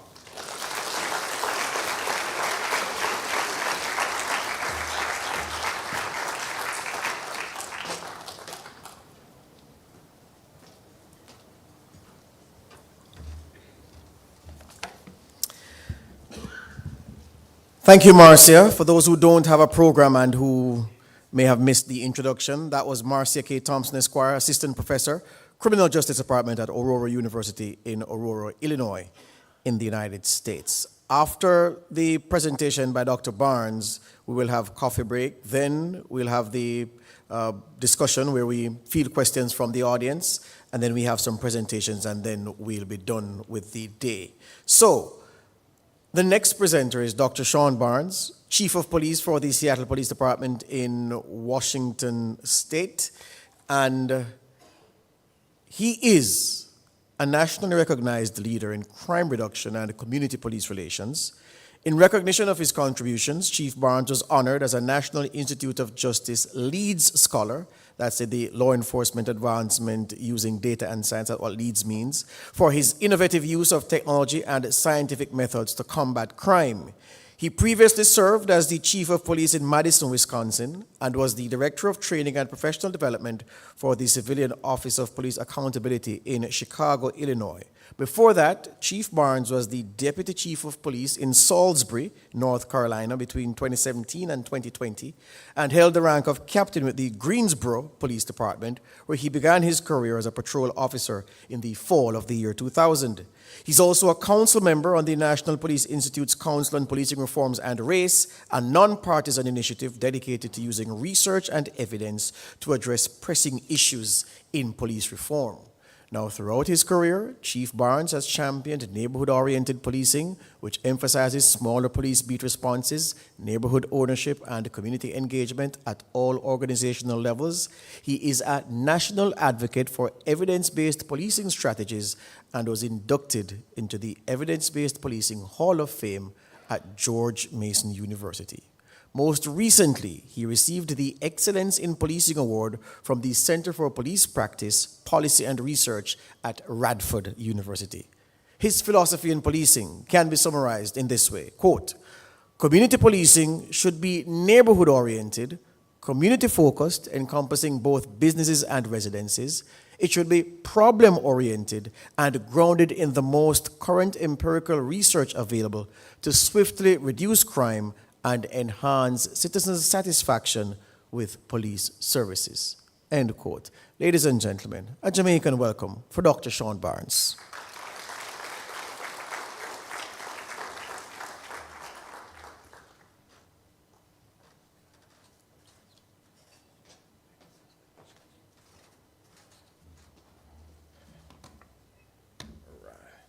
This is the clicker.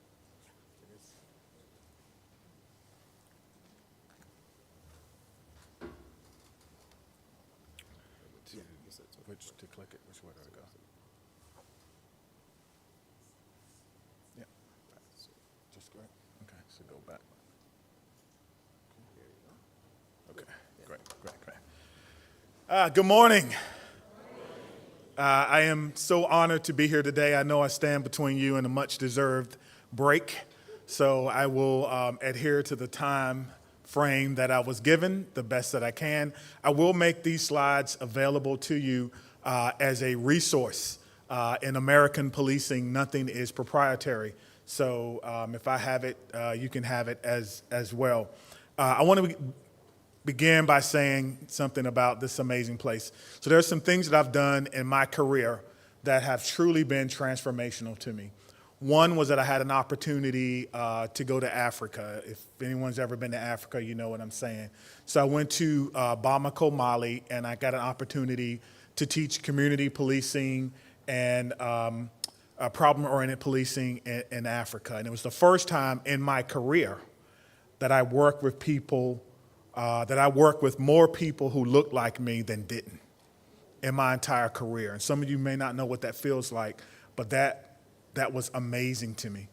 The second thing was in March of 2020, as you know, we had a very high-profile police killing that changed the world, and that was George Floyd. I was asked by the Department of Justice in the United States if I would come and help investigate the Minneapolis Police Department pattern and practice of policing. And that, to me, was life-changing because I got an opportunity to make some meaningful changes in a situation that impacted the entire world. And then the third thing is the opportunity to come to Jamaica. This is a special, special, special place. My first time here, I was talking to one of my counterparts, and I was telling her that I've been married for 20 years, and 3 years ago was the first time my wife and I had ever been on a plane at the same time. She's been working, she's a doctor, I've been working in different fields, and she says, you need to do better. And I was like, you're right, I do. But to underscore how special this place is, got here a couple of days ago after a flight delay, or a flight miss, if you will, from a connecting. They lost my luggage, all right? So what you see, I brought here in Jamaica. I was gonna go shopping anyway. You can't stop that. So they said, Chief, you know, the luggage is not here. I was like, my luggage is not here. What am I gonna do? Then they said, don't worry, it'll be here on the next flight that comes in at 8. 8 o'clock, gets here at 9 o'clock. Chief, your luggage is not here. I'm like, my luggage is not here. My luggage is not here. Then we went yesterday and we toured the Bob Marley Museum. It was absolutely amazing. They said, don't worry, your luggage will be here tonight.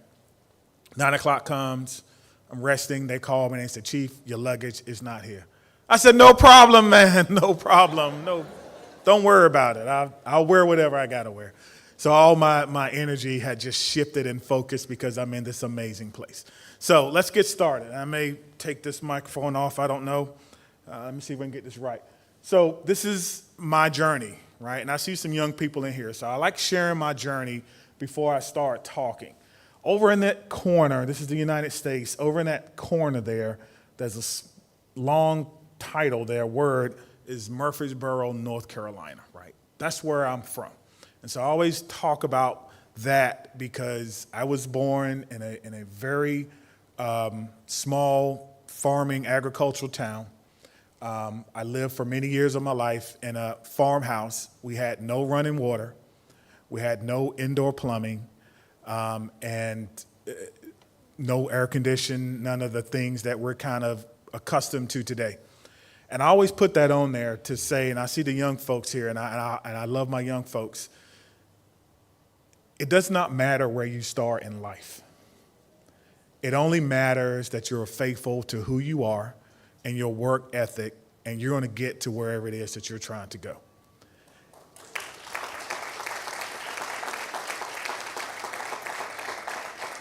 Because there's a lot of people who would have never believed that that kid from Murfreesboro, North Carolina, who wore the clothes that other people gave away, would be standing here in Jamaica right now speaking to you guys.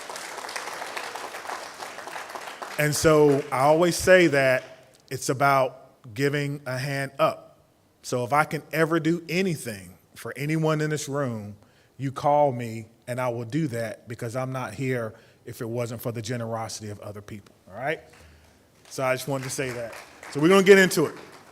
So I started working in Greensboro, you heard about that. Then I went to Chicago, worked in civilian oversight because I was tired in 2020.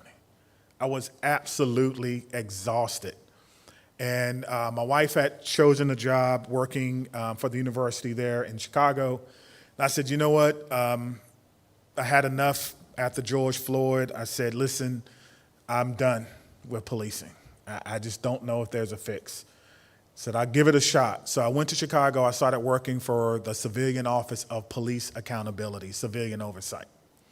And it's just amazing how the world works. So I go there and I'm working as the director of training and professional development. And my job is to train the investigators to ensure that if the police change their tactics, you know what they are. You have to be trained the same way they are. And so I will tell you as a note, if you have investigators and they don't have an in-service, just like the police have an in-service, you're doing yourself a disservice. You want to make sure that the investigators know when things change around policy and procedures, and so I had an opportunity to do that. And while I was there, I got a call asking me if I wanted to return to policing. And thought about it, prayed about it, and the opportunity was in Madison, Wisconsin, which is about an hour and 50 minutes from where we were living. And the family said, well, we know where your heart is. And I was energized from civilian oversight. I was energized from the fact that I knew there was more work to be done, but I could have a greater impact as chief than I would as in civilian oversight at that time. And so I took the job. I was chief in Madison for 4 years, and then I had an opportunity to go to Seattle and interview for a job there. I interviewed. They were very supportive. It was a city that I think I could help grow the police department, and so I made the crazy leap to go somewhere I've never been before, all the way to the other side of the country, and now I'm in Seattle. So I just want to share a little bit about my journey before we get into it. All right, let's go. All right, let's talk a little bit about a conversation. So if you are having to have a conversation with the commissioner, and I know you all have done that. You've had a conversation with the commissioner about what it is that you want.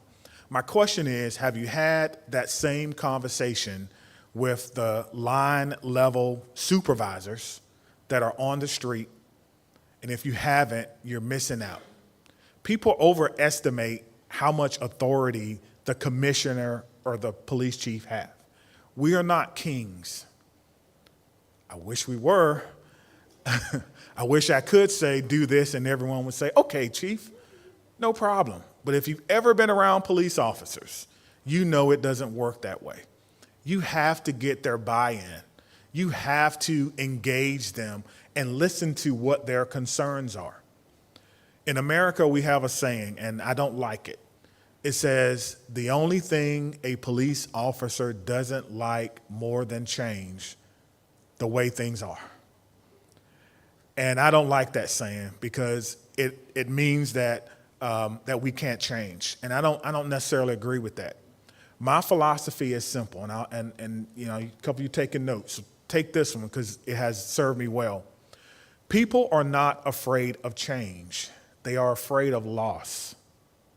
And so, what you have to figure out is if people are resistant to civilian oversight, if they're resistant to wearing body-worn cameras, if they're resistant to cutting them on, what is it that they are afraid of losing? And sometimes it's, and I'll get into it, sometimes it's their authority, sometimes it's your legitimacy, right? How many of you have school-age kids? Anyone have school-age kids? No one? All right. How many of you have kids? Just throwing that up there. How many of you like kids? I don't know. I was looking at the faces out there. I said kids, and well, for those of you who, you know, it's never too late. But what's a common bedtime? What was your bedtime in the back with the green? What's your child's bedtime? 8:30. Okay. Your child's bedtime is at 8:30. Okay. All right. So I'm going to tell you now that from here on out, your child will go to bed at 10:30. Is that okay? That's not okay. You set that bedtime. How would you like it if I came in your house and told you what time your kids have to go to bed? Would you like that? Why not? I can't hear you. Why not? It's not what? Not my authority?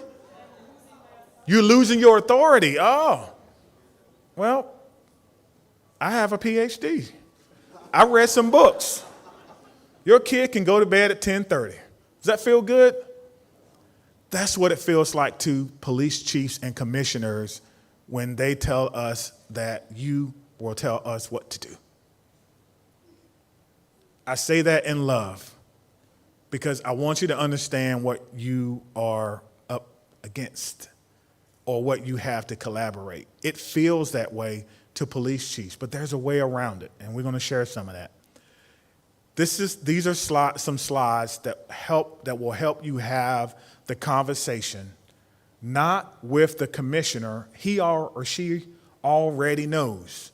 You need to have the conversation with the officers who are going to do the work. You need to be in their roll calls or their briefings or their meetings before they go out, when they meet with their teams, when they're having lunch, and you need to make that a constant, consistent thing if you're going to see change. They're the ones that are going to turn the boat. As a new police chief in Seattle, if I spend all my time with the deputy chiefs or the assistant chiefs, I will lose. I have to spend my time with the mid-level and the officers, explaining to them what my philosophy is and what it is that I think we're going to do to make them safe. So just a couple of things. Talk to them about your job and how it will help them be accountable. Now, the word accountable there doesn't just mean when someone does something wrong, we're going to point the finger at them.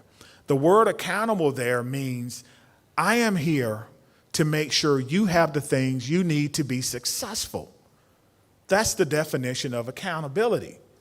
I say it's providing the teams, tools, training, time, technology to get the work done.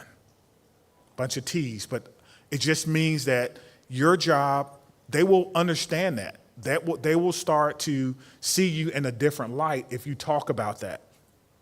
The second thing is you're going to give them an objective review process. Every police officer who's ever been wrote up knows someone who's done something similar and got a different result, and they hate it. It makes them very upset to know that I wrecked a car and I got a day off, and my buddy wrecked a car and nothing happened. Every police officer has a story similar to that. It doesn't have to be wrecked a car, but something similar. What you want to tell them is that you're going to give them something that's objective. You're going to bring back some fairness into the investigative process. Why? Because you didn't go to the academy with the person that's investigating them. You're independent. And that happens sometimes in policing. Well, this is my buddy. Now I got to investigate my buddy. And I know he's really a good guy. It's a good girl. It's a good officer. I know what they were really thinking. You don't do that. That's called subjective. You're going to be objective. And police officers will buy into that. So that will help you frame the conversation. Did I move? No. All right. I feel like, oh, okay. You know why? I'm looking at my screen, and the other one's moving, so I apologize. Oh, there it is. Trust and legitimacy. We had this conversation. Legitimacy. Legitimacy is defined as, why do people obey the law when no one is around?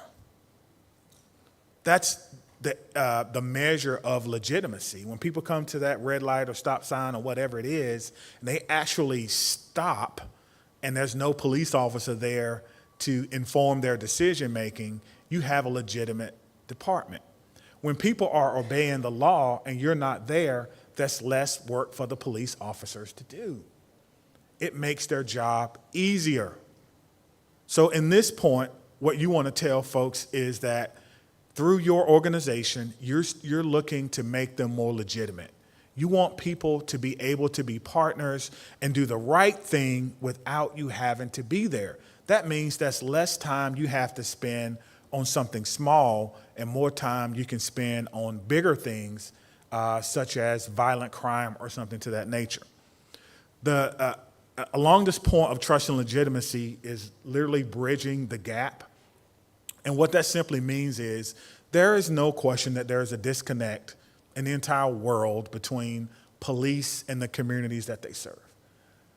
An independent investigatory agency or oversight agency can be your mouthpiece, if you will, for ensuring that everyone understands what you do and what you don't do. And that's what you want to be able to tell these officers as you're talking to them. Transparency. Police departments have historically been, and this is a phrase we use in the U.S., a black box. That means you can't see in it and you don't know what's going on the inside. That is not good for policing. You need to let people know through your agency, your organization, what you do and what you don't do, especially around the use of deadly force. Most people in the community, they don't know when an officer can use deadly force or when they cannot. I would suggest that you create your own training for your community so when something happens, they know why you said this was good or why it was not good, and hold yourself to that standard. That's how you're going to increase your legitimacy. Number 4 is promoting better police policies and practices. Most police departments, they want training. They want good training. They want to know that they have the best equipment, the best cars, if you will, the best uniforms. I don't care what it is. Police officers like new and shiny things. Give them something to be proud of. Give them something to be proud of. And they will, again, move in your direction. Often that may mean training. That may mean looking at best practices. And I want to tell you now, my department is in Seattle. We don't do everything well. No department truly does. But if there's something that you want to see that we're doing, whether you want to see our training facility, or if you want to see how we train or attend a training, call me. You are welcome. So now everyone in here, you have no excuse. You have a conduit to some things that we're doing well, and I know almost between me and Marcia, we know probably every police chief or major police chief in the country. So if now we don't have any money, so we'll have to buy your own flights, and whatever you do, carry on. Don't check your luggage. But if you want to come to Seattle and you want to see something that we're doing, if you want to look at how we do oversight, you are more than welcome, and I'm extending that invitation to you. And if there's another city that you would prefer to go, let me know, and we know someone there in that city, and we will make that contact for you. And when you do that, by the way, everyone likes to bring commanders, right? I've had the country of Jordan. They came to Madison because they were interested in how women could work on patrol. Now, don't you think about this? That's not something that we probably think about, but they've never had women on patrol. They know that in Madison, Wisconsin, 28% of our workforce are women. Nationally, it's only 12%. So when they reached out to me, I said, yes, you can come. They brought an entire delegation of folks, and most of them were all commanders, higher up and higher level, and we allowed them to ride in a police car with female officers, and in their mind, they're like, oh, that's how it's going to work. You know how it works? The same way it works with men. They came a long way for me to say that, and I appreciate them being there, but it was a great experience for them. Now, when they went back, I was pleased to find out later in October that the king said women can now go on patrol, and they did that because they came to visit.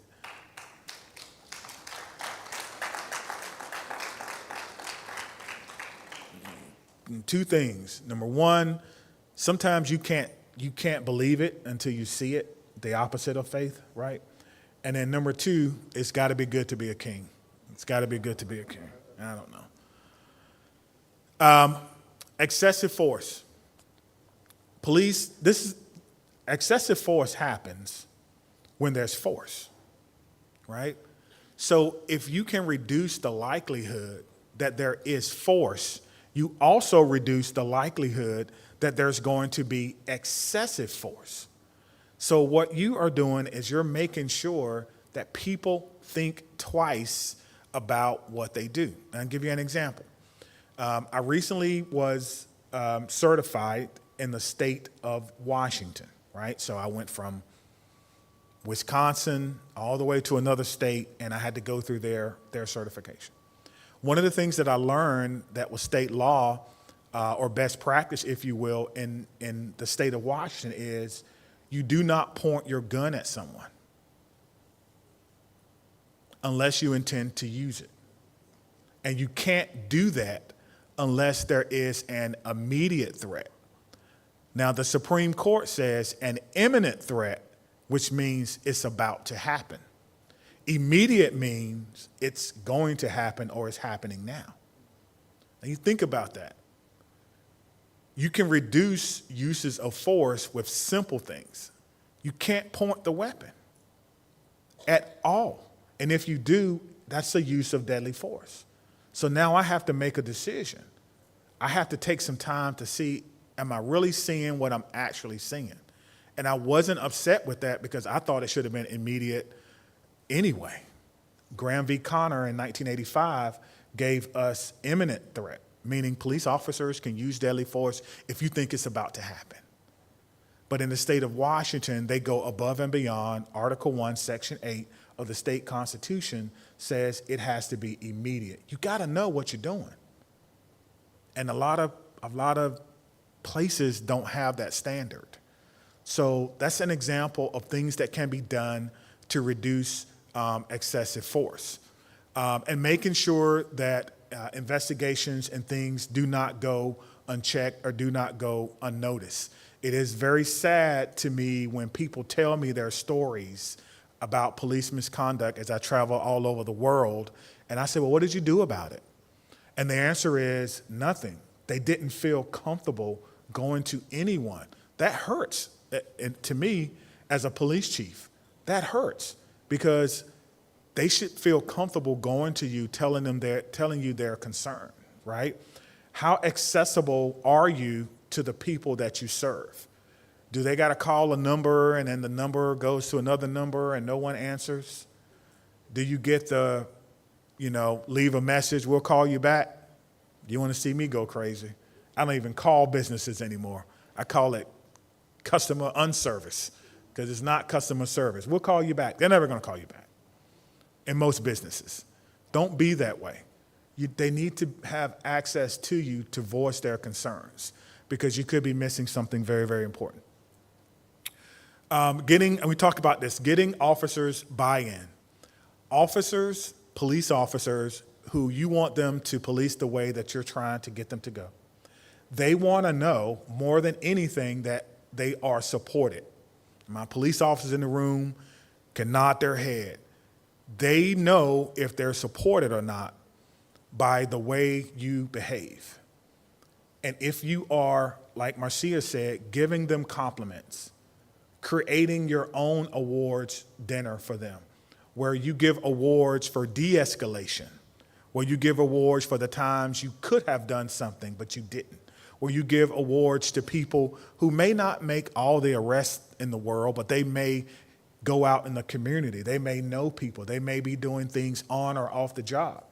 They may be having their own nonprofits. My best friend and I, we created a very small nonprofit. We're not trying to collect money or anything, but the nonprofit gave food and supplies to a domestic abuse shelter. Because we went there on a call one day and we found that when people show up, babies didn't have Pampers, the sizes weren't correct. Sometimes, people were trying to figure out how they're going to put the meals together. And it's like, we can't do that. We can't do that. And so my friend and I, we both like to party. He's a DJ, and I know a bunch of people. And we had one event. It was called Costumes. And everyone came in October, which for us is Domestic Violence Prevention Month. We invited everyone we knew from public safety, firefighters, police, and we charged them some money to get in, and we gave 100% of the proceeds away to this organization that helps people. When officers do stuff like that, they're not going to look for recognition, but you have to go out and look for them. And then you need to highlight those that are doing the right thing.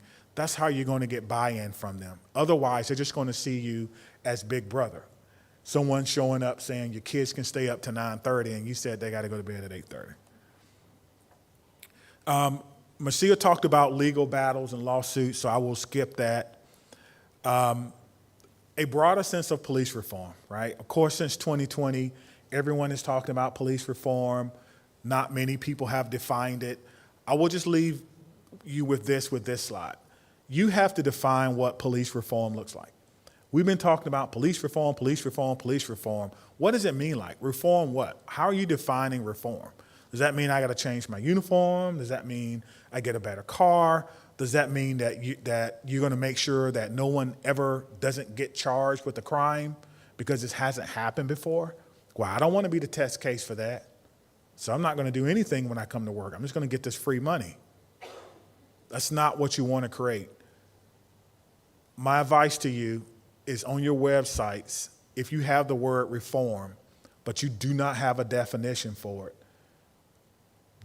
take it down, take that part down, and then define it so that when people see police reform, they know what that means. I use the word accountability. I don't use reform a lot, but when people ask me about accountability, they know what it means. My job is to give you the tools, training, time, technology, and team to get your job done, right? Meet the expectations of justice and fairness. These are some things that they should see. I'm gonna give you 4 things that they should see in your investigations. If they don't see this in your investigations, you got some more work to do. The first one is voice. Did the officer or the employee have the opportunity to tell you their side of the story, not under pressure? I didn't say interrogation, that's not voice. But did they have voice? Did they have an opportunity to tell you, well, we've been dealing with this problem forever. I tried to get some help and no one helped me. This person has been coming at us with a knife for 3 times. I told my supervisor that he had mental health issues and no one did anything, right? Give them an opportunity to tell you exactly everything they felt at the time. That's voice. The second thing is respect. Even an officer who you know may have missed the mark will respect your decision if you respect them. And so putting their face in the paper without giving them a courtesy call isn't respectful. If you have to give out their name, that's fine, do that. But at least give them or their teammates or their supervisors a call. Hey, we're going public with this. You missed the mark, but I wanted to give you a courtesy call to let you know we're going to do an article in the paper. I'm going to talk about it and what we found. That's respectful. Instead of just putting it out there and all that person's going to do is get more and more angry, and all they're going to do is create more and more angry people, right? You ever heard misery loves company? You ever heard that statement? Well, that's technically not true. Misery doesn't love company. Misery loves miserable company. People who are miserable want to be around other miserable people. They don't want to be around, how's the wife doing? Oh, she's great. This morning, got up, she made breakfast. We went for a walk. We had our daily devotional. I have the greatest wife in the world. Okay, all right, see you later. Like, they want to know that they're miserable too, right? And so officers are the same way. Don't create them, right? And so give them some level of respect. Even if they're angry, they'll understand that. So voice, respect, trust is another one. You can do that by letting them know exactly what's going to happen. There should not be any surprises. If you're going to interview them or investigate them, you want to establish trust, tell them what's going to happen before it happens. They should not have to guess. Well, what's going to happen now? No, they should not ever have to ask that question. You should tell them, you know what? Well, Officer Barnes, you had some issues. This is what we saw. This is what we went through. We're going to do an investigation. We're going to do this. We're going to do that. We're going to do this. We're going to do that. And so they know, right? And so that's the issue of trust. And the last, which I think is the most important, that I'm going to end on this, is decision neutrality, okay? Decision neutrality. They need to know that no matter where they work, no matter who their boss is or how important that person is, that anyone who does what you just did will get the same thing. That is very, very important. So let me end by just saying this.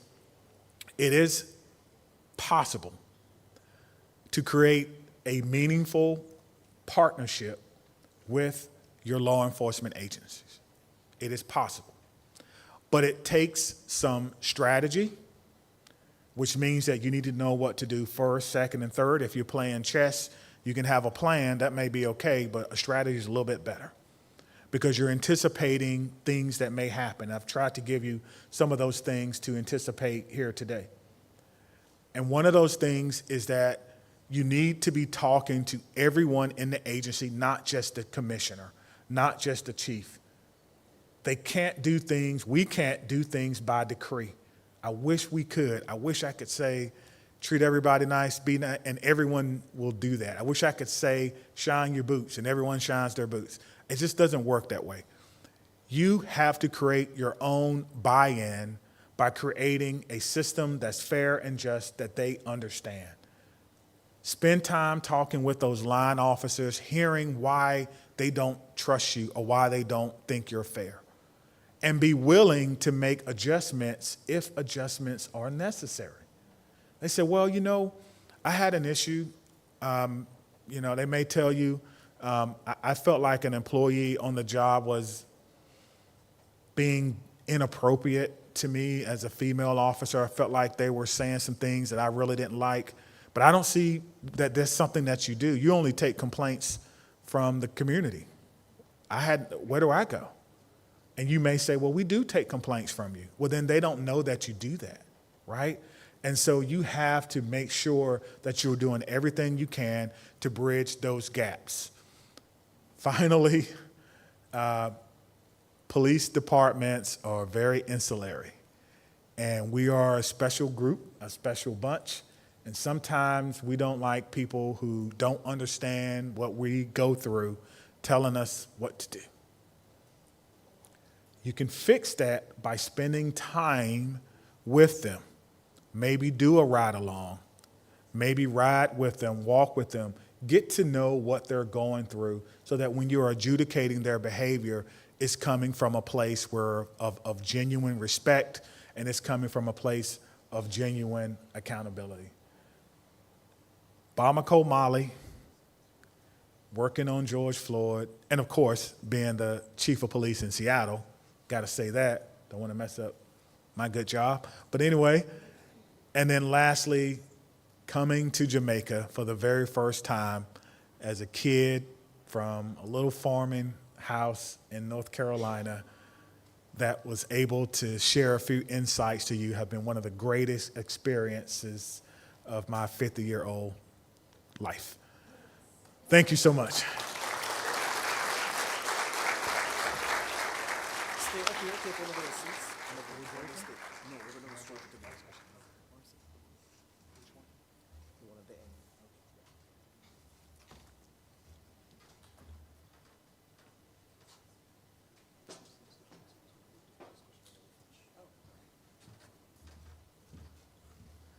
All right, so we've changed the program because it makes practical sense to just do the panel discussion now, and then when we finish, we can still trap 1 p.m. and we can have refreshments afterwards, and then you can keep your schedule that you programmed for a 1:15 end. All right, so let's get a round of applause for Marcia and Dr. Barnes again.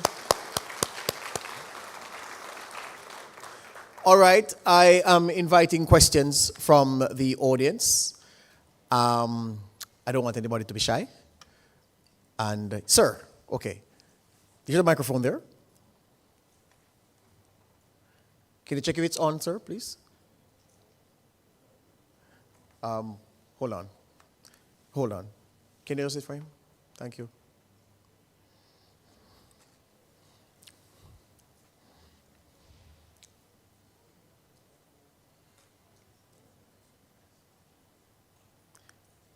May I ask that you identify yourself and then you can pose your question or make your point? Ali Moses. My question is quite simple. I was just going to ask Marcia, what's the most valuable insight you think you all have ever come across in terms of dealing with civilian oversight with the police? Valuable. Whew, that's a deep one. I think the most recent and one that resonated with me and that I had the most exposure to was in the process of developing a new civilian complaint mediation process for the city of Chicago. And in doing that, I had to call most of the large cities that have civilian oversight and talk to them about what makes it work, what makes community members feel like they can come forward, and what also makes officers feel like they would come to the table and sit down and talk to a community member about an incident. And so I found it valuable to hear from large cities, small cities, independents, departments that had IGs. I mean, I called everywhere to find out what works. And what I found out was, similar to what Sean just said, that the community needs to feel like they have a voice and that they were respected for the pain that they felt for the interaction, and that the officer needs to feel that same way. Because some of the officers would say, well, I'd rather take the investigation than sit down and talk to a community member. And when you hear that, you know that that's deep. That an officer would say, I'd rather be investigated than sit down and talk to a community member, and it would not be on their record. There would not be an investigation. It would be a non-disciplinary action. And so when I heard that from particular departments, I said, well, can you explain to me why that is? Is it because they don't feel safe, that they're not going to be berated or further humiliated or degraded by the community member? Or they feel like you're going to give them an easy pass on the investigation anyway, so it's not worth them going to the table. So I found hearing that made me ask different questions when I found that from some of these jurisdictions. So that was most impactful recently. Thank you.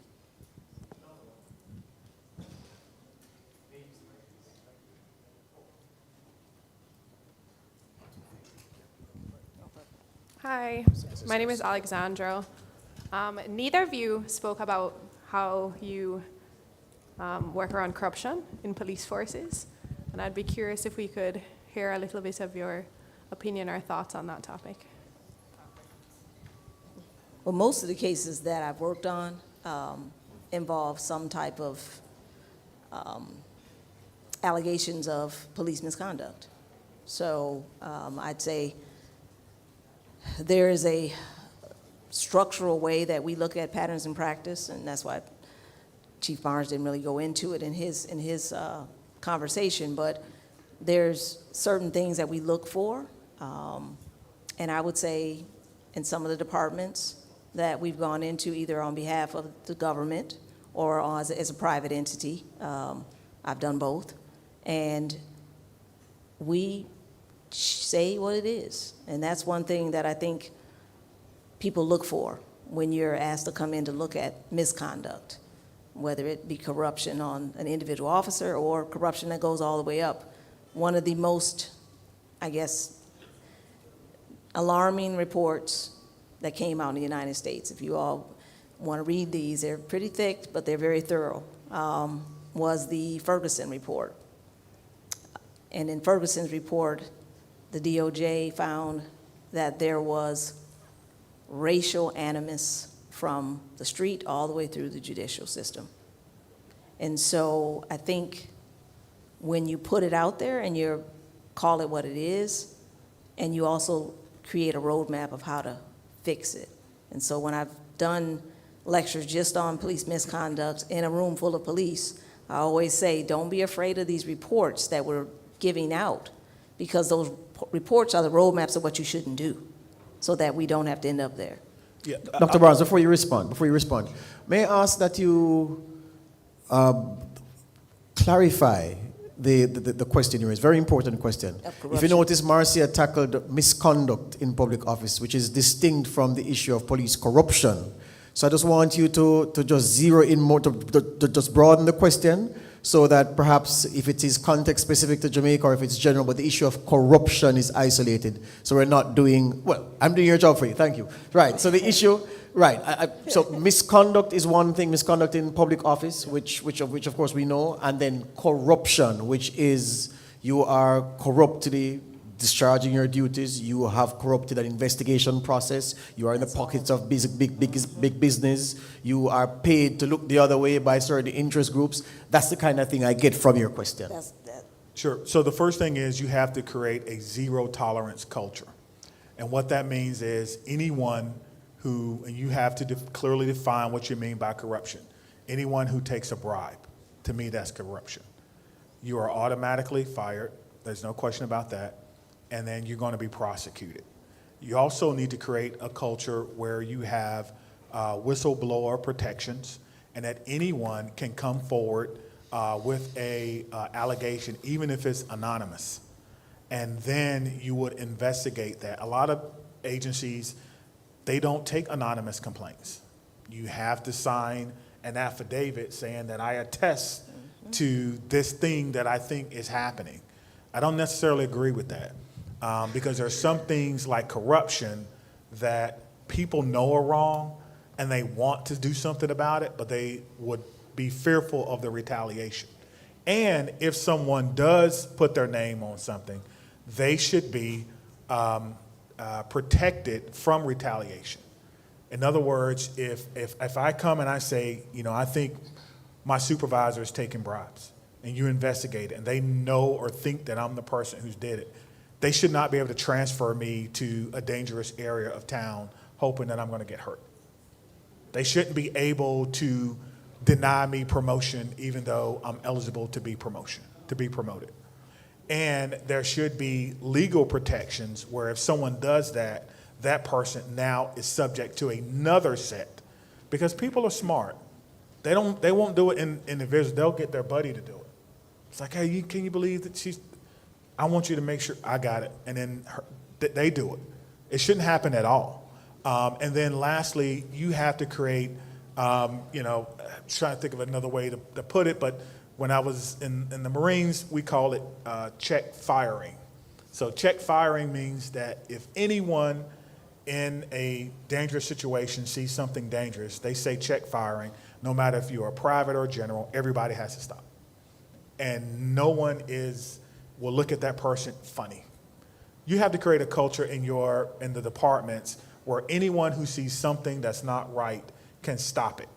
We have in the U.S. we're doing training now called active bystandership for law enforcement, and there's a lot of science about why people don't intervene when they see something wrong. If you haven't had that training, you're missing out.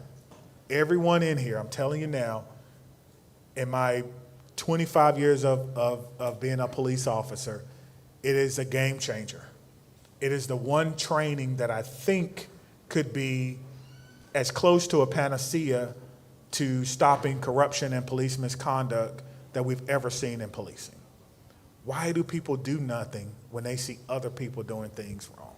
And that training gets into the psychology of it, the fear of it, the courage it takes to do it, and then it teaches you how to create a culture in your agency where not only it's your duty to intervene, you get in just as much trouble as a person who did the thing if you're there and you do nothing about it. It's a game changer, in my opinion. And on that point of game change, sorry, Marcy. I want to add to that because I'm actually one of the ABLE instructors, and it came out of what we would say in the United States was one of, and people from New Orleans would say this themselves, but one of our departments that was considered to have what you would now define, the way he was defined it as corrupt officers. And that training that Dr. Barnes just talked about was created in New Orleans out of their consent decree. It was called EPIC then. I think it was Ethical Policing is Courageous. And then it got morphed into ABLE. And so I actually teach ABLE across the country and am one of the national instructors, so I 100% concur with that training. And it is offered mostly free. Yeah. So if you all want some ABLE folks to come out, I might volunteer to actually help come teach that one, but they put that out for our instructor cadre. So that is something that I definitely say came out of a department that was notoriously considered to be corrupt historically, and New Orleans is now a beacon because of that training. And on that point of the program, though, may I ask, of course I don't doubt the efficacy of the program as both of you articulated, but the basic human condition, especially in a team dynamic, is that if you see something wrong, you calling out that something wrong means you are not with the team, or you are acting to set yourself apart from the team, which is team busting, which is not good for camaraderie. And again, we're not animals, but we are the herd mentality and wanting to conform with the group kicks in. How does the training posture to conquer that? Very important thing, I believe. So the training goes through studies that were done on this particular topic of active bystandership that goes all the way back to the 60s. One is a study where they put someone basically connected to electric probes, and the authority figure, you know, talking about the authority figure said, give him one shot, go to 1. And the authority figure said, go to 2. Most people went all the way up to 4, even though the other person, who was an actor, by the way, was screaming and yelling on the other side, and it was about the authority of that person, right? And then there was another study, and I like this one, where people were going to do an interview, and they made them late. And so they're going to this interview, and there's an actor that appears to be in distress. And people were not stopping, because when you're in a hurry and you're rushing, you're less likely to provide help or stop when you're not. So it teaches something about slowing things down, concentrating, making sure you have the appropriate time. There's a bunch of other studies that surround every excuse as to why people would not or would do nothing if they see someone about to do something that, as she stated, it is corrupt. And it's about giving them encouragement when they do the right things as well. And I think the other thing that I want to add is, and myself and a couple other chiefs, we talk about it's tagging your teammate. So if I saw Sean doing something because he was getting upset, be able to tag, he actually said the code word. So there's a code word aside to it as well. So if we're he and I are partners and we're out in the street and I'm the hothead normally, and he sees me getting riled up, he'd be like, all right, partner, I got this.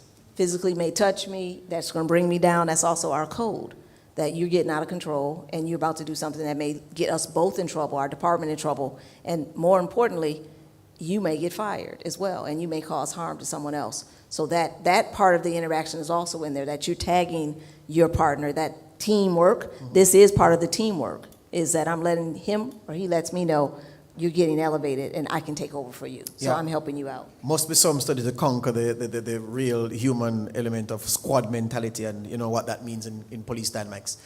Any other question? Yes, sir.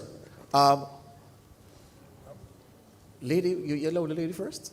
You're a gentleman. Oh, there's a lady there. Yes, ma'am. Good morning. Or good afternoon, rather. Afternoon. Elizabeth Ward, Violence Prevention Alliance, Jamaica. Really, what I wanted to ask Dr. Barnes is, how do you build trust when there is very low levels of community trust? What do you find are the most essential ingredients? You mentioned it, but I think we definitely have a serious challenge in Jamaica, and especially in certain communities. And how do we change that on a larger scale and sustain it? Thank you.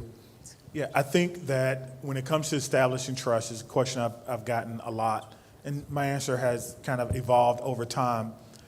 But there is no easy answer to it. You assume that it's not there anyway. I think when we say low levels of trust, some communities, especially in the U.S., it never existed.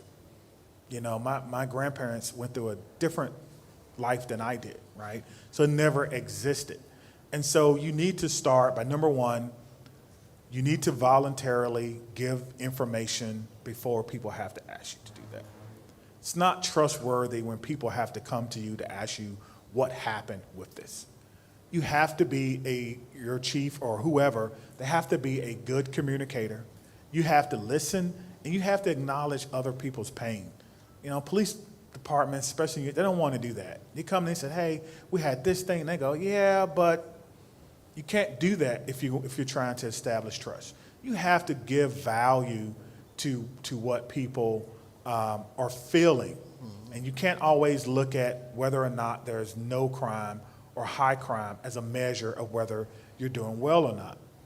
And whatever is your obstacle, that's the way forward. So if you're trying to figure out violence prevention and you think trust is the issue, that's the way forward. If you can fix that problem, you'll see some of the other things that will go down. We know that. Marcus Aurelius, right? The obstacle is the way.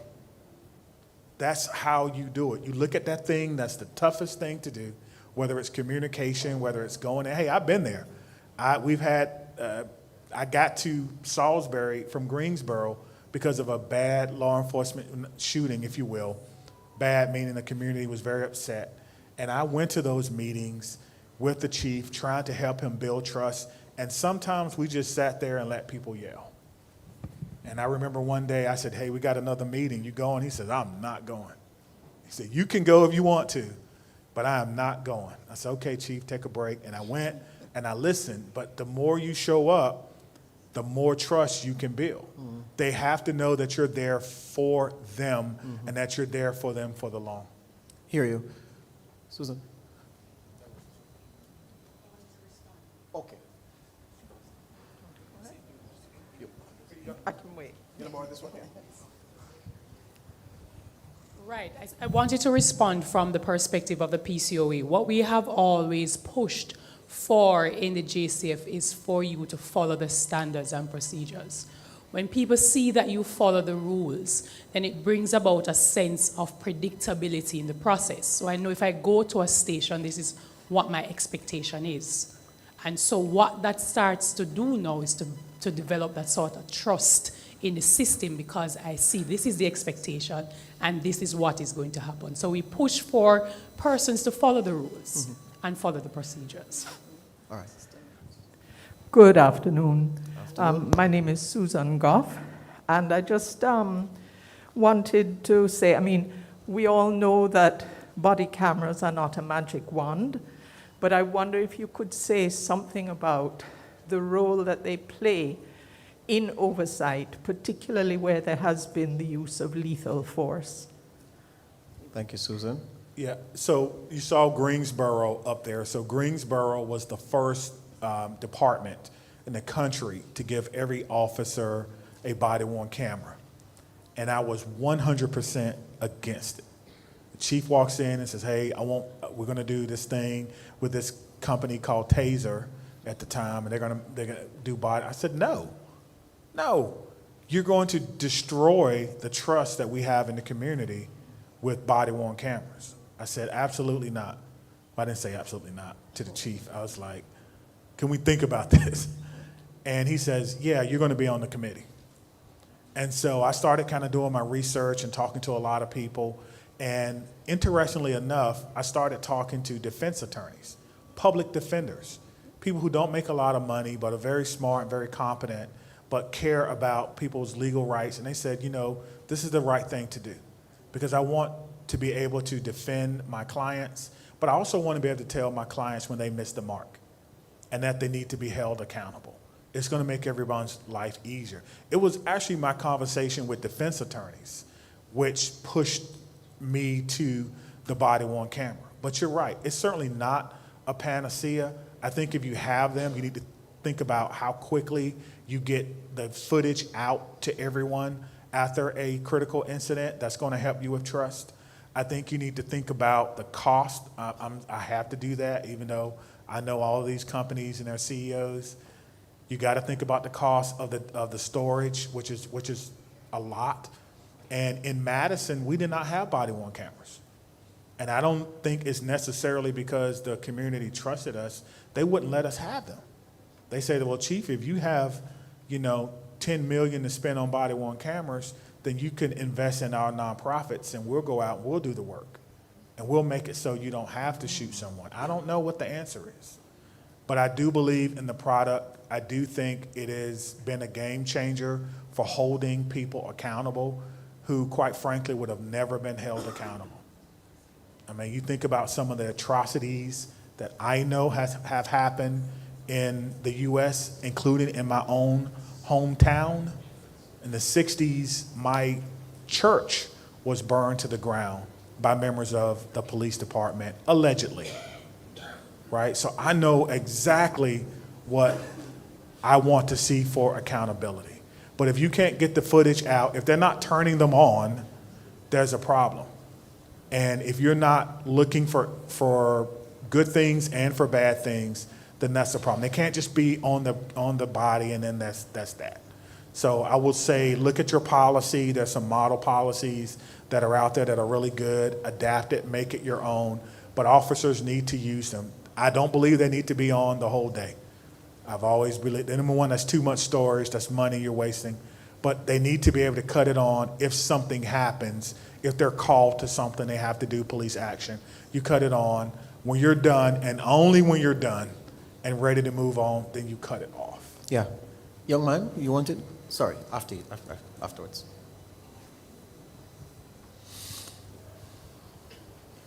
A pleasant good afternoon. Afternoon. My name is Commander Mitchell, and I am a student at Deepoma Community College. My question is, how can civilian oversight boards ensure they remain impartial while effectively addressing community concerns? Thank you. How can civilian boards remain impartial? I think impartiality it comes up a lot with civilian oversight, and I mentioned that when I was talking about the relationship. We're encouraging collaboration with the police, but sometimes that's seen as like you're aligned with them.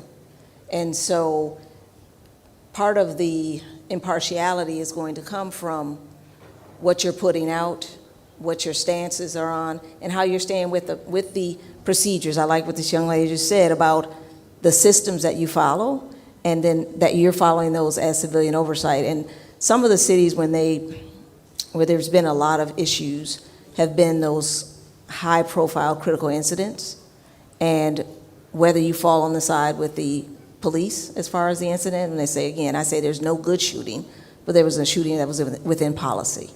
And so when you come out with that, or you come out on the opposite side and say, no, based on the body camera and based on our review, we don't believe that it fell within the police policy, and we're going to go against it.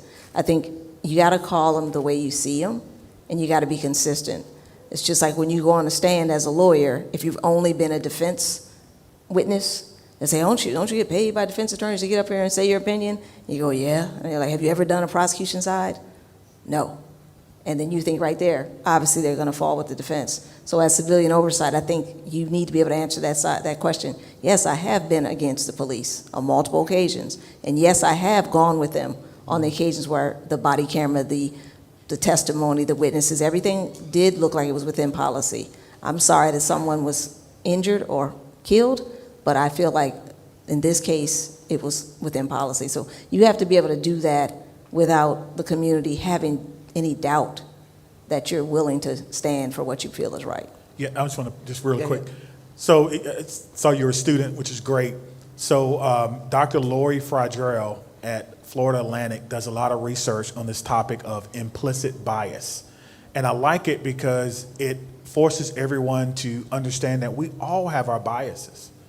And that's okay. You can acknowledge your biases, but that doesn't mean that you can't be impartial. And so I think sometimes people want civilian oversight to be perfect. They want you guys to kind of float around on this cloud and be above pro. But you know, we all have our biases, and we need to acknowledge those. Some things I see makes me very upset in policing, and I can acknowledge that. Hey, I didn't like what this person did, and that really made me mad. That doesn't mean that I can't be an impartial source. So just, you know, I understand what you're saying, and I will say one other thing, and I had it on my notes, but where you get your authority from, just be careful about that. Because if your civilian oversight board is tied to a particular political party, a political person, when that person falls, guess what's going to happen to you? You're going to fall too. So you need to make sure that it's okay to be appointed by the governor, constable, whatever it is. It's okay, but you're not beholden to that person. Yeah. And at some point, you're going to have to be able to articulate that. Yes, sir. Your turn. All right, so good afternoon. My name is Andrew McDaniel. I am from the Department of Government at the University of the West Indies, Mona. So A critical element to the discussion that we've been having since morning is the idea of trust. And I'm assuming the room is majority Jamaicans, so everybody understands that trust is a big issue. Or think about community-police relationships, and both of you touched on it, especially Marcia's presentation. The part about all of this, that there's a trauma response between Jamaicans, and I'm contextualizing it now, between Jamaicans and the police officers whenever there's an interaction. Now, Dr. Barnes, in answering the question asked, just now mentioned the idea of trust when it comes down to civilian oversight. But the thing about Jamaicans is that our trust has to be renewed, right, because of past injustices. So what I want to ask is that, has there been any case that you guys can identify where in a particular community you had to go in there and kind of repair relationships between the police and that community before you began any form of community policing program? You had to actually go in there first and address some of those grievances before you began community policing. Yeah, Thank you, Andrew. Yeah, that's We both got one. Yeah, that's what we did in Salisbury. I got that job because the police chief called me and said, hey, he had heard me speak at something and said, hey, I have a problem, can you come help me? We have something, search warrants, everyone's familiar with it.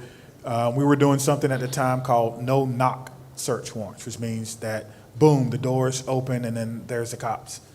They executed one of these on some robbery suspects, and a 18-year-old boy was killed in the process. The allegation was that he was asleep, he was startled, he grabbed his pistol, and there was an exchange of gunfire, and he's now dead.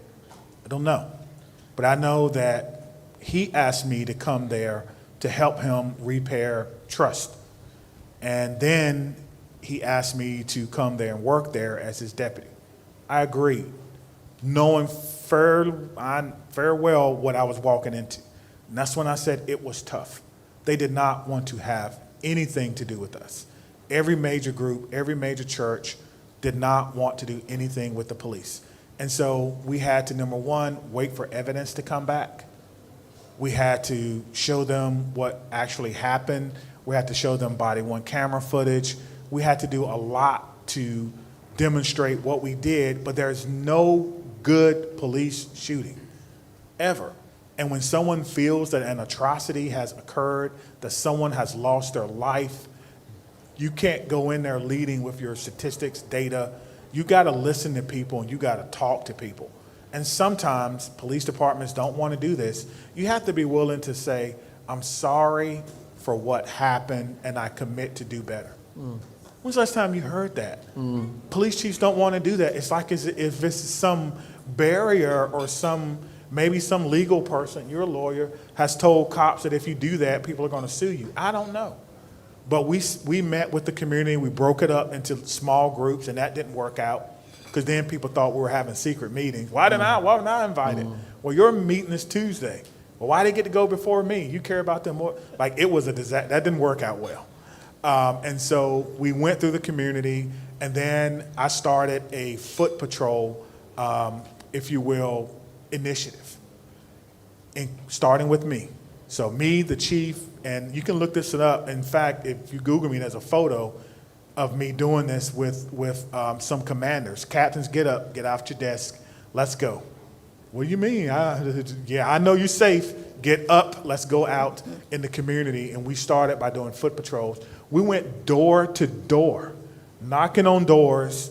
We had like a little flyer, hey, here's some community policing, here's some stuff that's going on, shaking hands. And there's a great article about it, and there's a photo of it. We went door, my goal was to try to knock, like if I was running for office, I tried to knock on every single door in that community where that young man lost his life just to reestablish some trust. Let me touch on that just briefly. I took a different approach. In our respective city in Chicago, I was actually called in to work with 85% lived experience. So in your terms, we were just talking about impacted individuals. And I was actually hired to come in and facilitate rebuilding trust. And they were kind of at a standstill as far as where they wanted to go with use of force policy based on a consent decree mandated by court. And the community members didn't want to sit down with the police, and the police didn't want to sit down with the community members, and that's a very, again, generalization. But getting them to bring folks that actually had been impacted by police violence to trust the process, one. So we had a lot of dialogue about who was going to be invited into the space. They were all trauma survivors. Either they lost a loved one or they themselves had a relative that had been killed. So each of them had been impacted.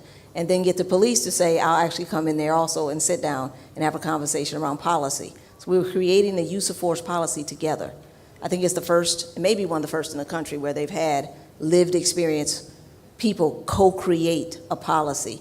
But creating the process of how to do that with all that history was what I was hired to do. And aside from we could have just done taser policy, they picked use of force. I said that alone was enough to make the people traumatized just thinking about how we're going to go through all these policies. But one of the things that happened, which I don't know if we would have added this to the process, was the same week we were going to start, George Floyd happened.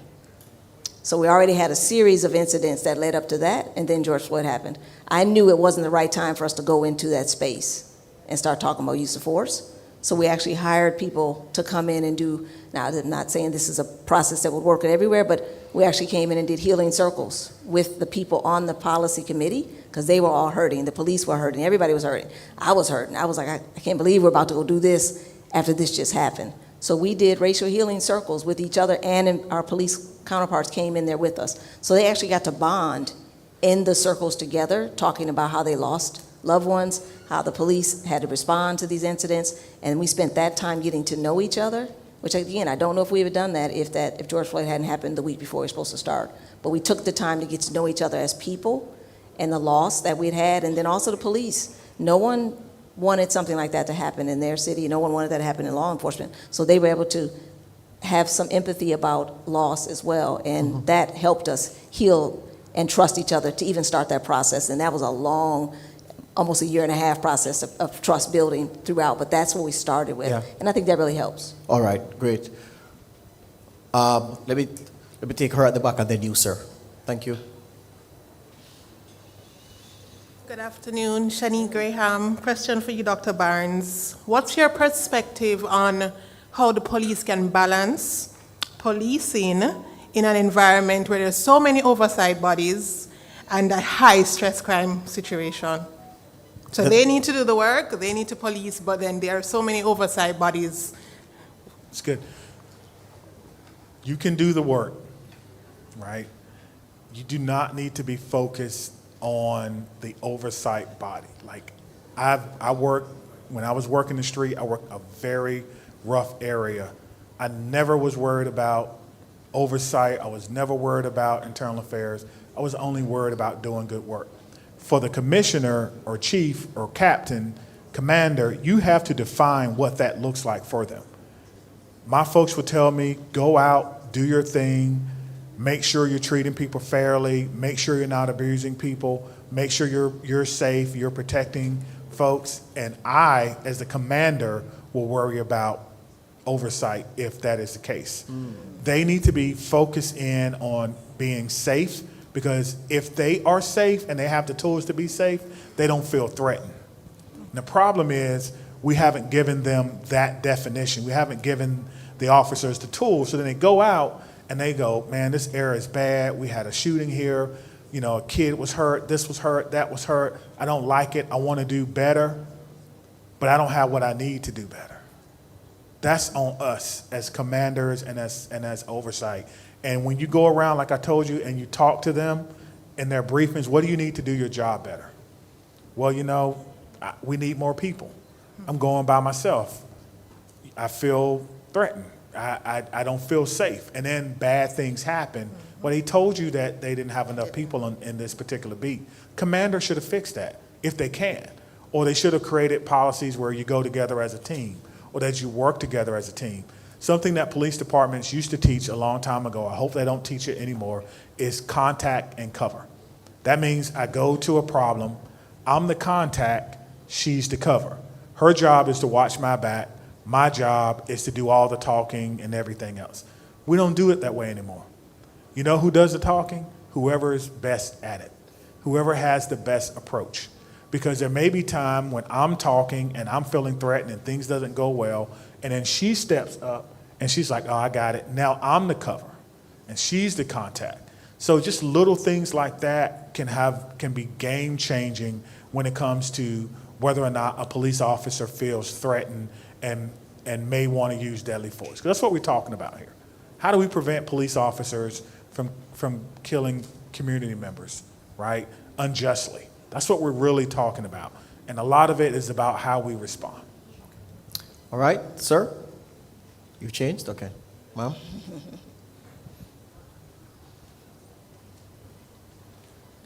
Good afternoon. My name is Luana Tucker, and I'm from the Portmore Community College. I'm studying criminal justice.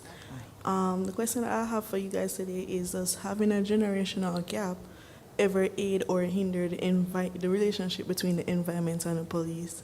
Because as you said earlier, that many of the problems with the environment, the community, and the police stems from like generation of like,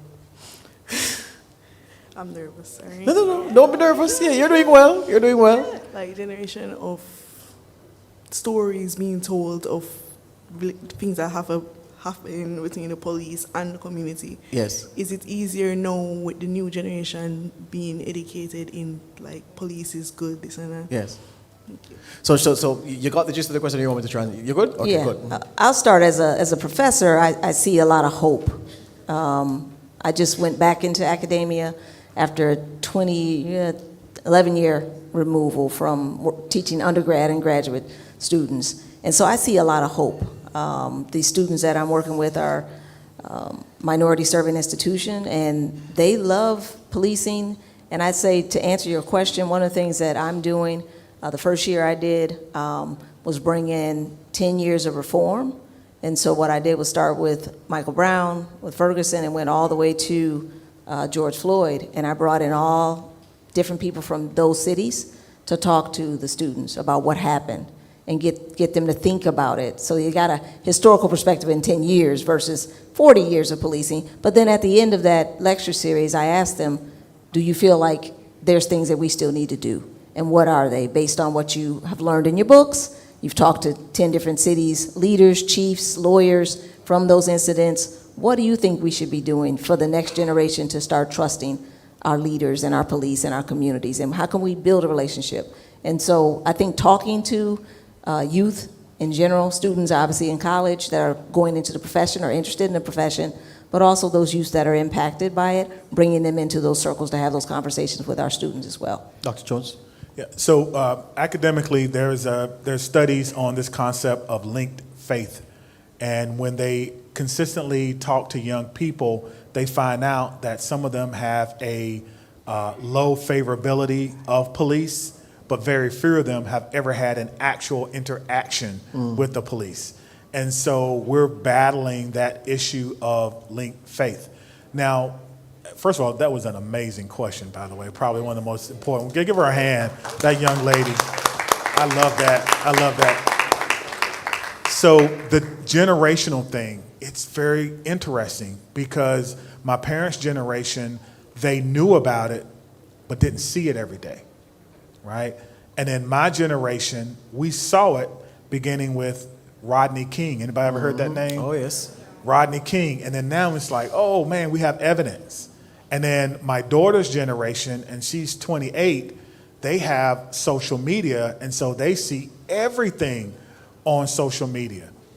And then the younger generation, which is my younger kids who are like 13 and 16, they know about it, but they're not as in tune to what's going on in the world. Their TikToks and social media is comedy. I'm just trying, I don't have a better word, but the word, it's comedy. It really is. It's not informative like it was before. Most people don't even watch the nightly news anymore. Like it used to come on at like 7 o'clock. I think it comes on at like 4:30 now. I'm like, who's watching? They know no one's watching. It's not the same. And so we are battling that. We're trying to understand that. You know, my oldest daughter, who's 28, her generation believes that my generation didn't do enough. And that was tough to hear. And I'm like, wait a minute, who do you think you're talking to? You know, they feel like we should be further along than we are now. And then the younger generation, my younger kids, they're not paying as much attention. In my generation, you know, we had hip hop. It was coming up. It was really big. I don't know if you guys, hopefully you do listen to hip hop. Or my 90s hip hop was full of social commentary. I mean, we had groups that told you in a very artistic way what was actually going on. Yes. And then you had Cop Killer by Ice-T. Yes, you had. Yes, you did. Yes, you did. And you had F the Police. I'm sure you heard it once or NWA twice. and all that. Yep, Maybe yep, once yep. or twice. Now, I'm going to say, fortunately, hip hop is so bad the kids don't even listen to it anymore. Yeah, it's mumble rap. That's what it's mumble rap. Yeah, point made. Anything else? Oh, our chairman of the. Oh, you want to do it yourself, Arlene? Lady Arlene? Go I ahead. can go ahead. Go Good ahead. day, everyone. I am Arlene McBean, Sergeant of Police, and currently the chairman for the Jamaica Police Federation. I want to greet everyone here and also acknowledge this momentous occasion recognizing the Honorable Oliver Clarke. Thanks to the POA. Now, to the panelists, I want to thank you also, but I'm going to start with Madam Thompson. I listened keenly to your presentation where you highlighted the 6 C's and the conception, the composition, collaboration. I think I'm getting it right. You spoke about the creativity, culture, and credibility. Dr. Barnes, you recognize trust, accountability, and I think, what am I missing? Transparency. Now, within the Jamaican context, whilst I've listened to your experiences abroad and so on, the Jamaica Constabulary Force being an organization over 150 years old, we have come a far way with all the issues and the things that we need to enhance transparency, accountability, and trust. I believe, as I heard Madam Ingram spoke about the numerous oversights that we have, I think our transformation is not just spoken about, but it's seen, heard, and felt. With that being said, my question to you, because I am really struggling with this as a person wearing 2 caps, as a police officer and as an advocate for rank and file members.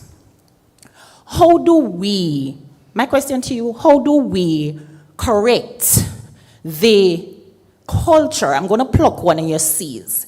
That culture within communities where, because of the narrative of some of these oversights and advocacy groups, we realize there is a standoff when it is not necessary by persons in communities because of a narrative.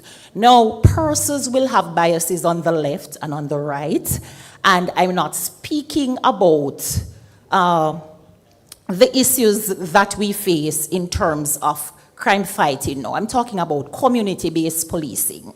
So we have a number of initiatives in Jamaica. How do we reach to the community to say that, yes, you have heard the narrative, we are here to correct it?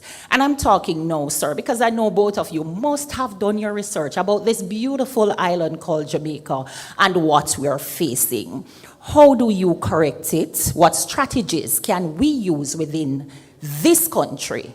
And the second question, and then I go to my seat. Police, I always tell my colleagues on any public platform, have respect for the citizens. And I flip the script and I say that the citizens must have respect for the police. Now, once we have the tools, the training, and the know-how, we will do it well. But again, the sea of culture is a big issue. And sensitization is critical. Now, when it comes on to citizens abusing police, police abusing citizens, how do we reach to that level of threshold with a unified approach and plucking another C, collaboration with police, oversights, advocacy groups, and other law enforcement agencies in Jamaica to make it work? Because there's a push and pull with the narrative, and if we are to be true in this island, there's a blame game syndrome that exists, not just on one side, but on many sides.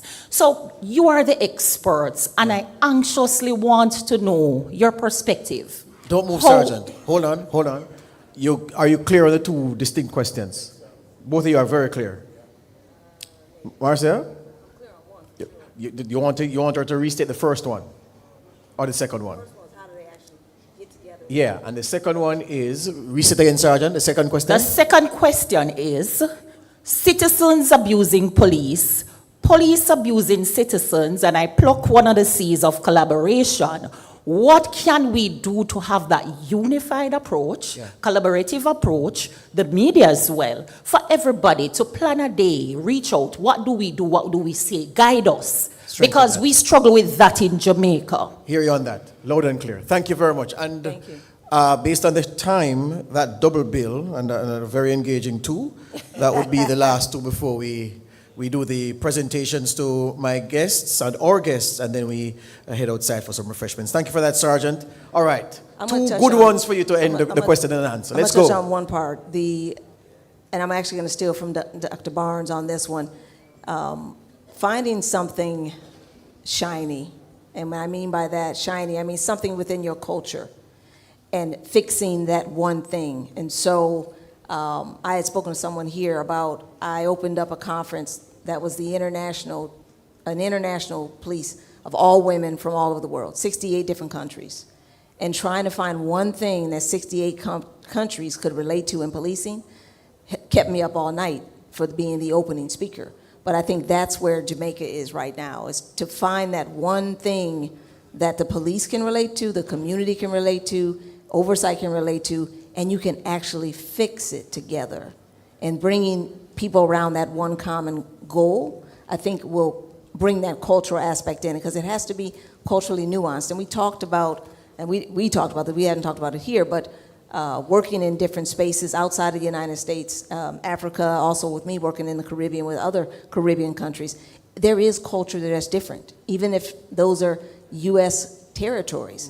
The culture of how they police is different than how we do on the United States territory. So bringing that into the conversation and recognizing that we're different, but we all have one thing that can fix our community, you will rally around it, and that will be the start, that ripple effect. That's what I've seen. Dr. Jones? Yeah, so I'll make it really, really quick. The first thing is, I would suggest that each of you create a strategic plan for 1 or 2, 3 things that you want to do. Number one, what's your strategic plan for building trust within the community and within the police department? Number two, how do you make sure that your investigations are timely? And number three, how do you make sure that they are thorough? And with that strategic plan, have a component to where you're reporting back to the community about your progress, about the things that you do well, your strengths, your weaknesses, your opportunities, and your threats. Everyone knows what a SWOT analysis is. I would say do that. To the issue of culture. Culture is what you allow. It's not what's written down. It's not what's in the policy book. It's what you allow. Every police officer in here knows that when you go on the job, they say, forget about all that mess you learned in the academy. Let me show you how it's really done. You have to change that part of your culture to where you flip it and you say, don't forget about what you learned, let's practice it. When you do that, then you can help change, I think, the culture of your agency. Well, and with that, folks, we are at the end. Thank you to Dr. Barnes, thank you to Marcia Thompson, thank you to you for listening and for participating, and from being a good audience. You can clap yourselves now, we're at the end. All right, just sufficient time for me to say that a lot to chew on here. At the very end, we got some important things to consider where cultural change is concerned. And again, I just go back to something I said at the top. The fact that we have problems to solve doesn't mean we should throw our hands up in the air. I mean, it's a human condition to, oh my God, there's a problem. But that's what we're here for. And if you have considerable skills, if you have considerable experience, and you find yourself under pressure to apply those to the solution of problems, feel blessed that the things that you have invested your time and your energy and your resources into, building into your character, into your skill set, into your ability, that you're being called upon to use them, that's why you have those skills. So feel energized and not enervated by the prospect of challenge and problem solving. It's why we are here. Yeah? And I want to encourage you to continue working to iron out the issues that make life difficult and unduly so for us here in Jamaica. Thank you again. May I invite a few people to make some presentations to our guests. The PCOA chairman, Mrs. Jacqueline Hinks, may I invite you to the stage?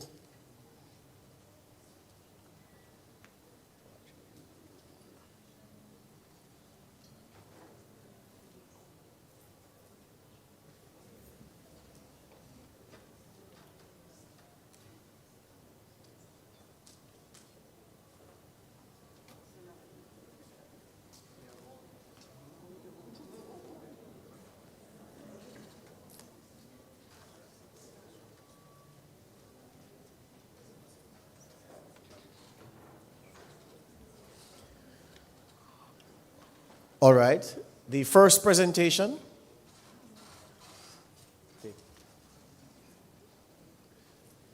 is to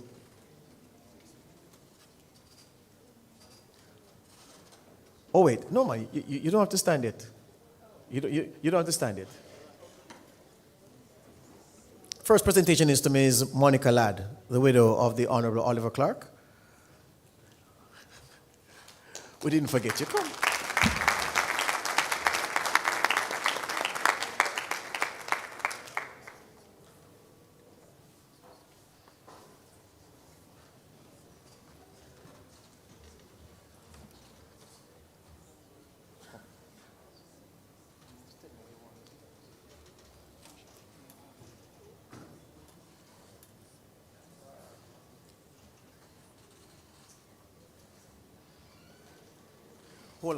Hold on. You want to ask face the.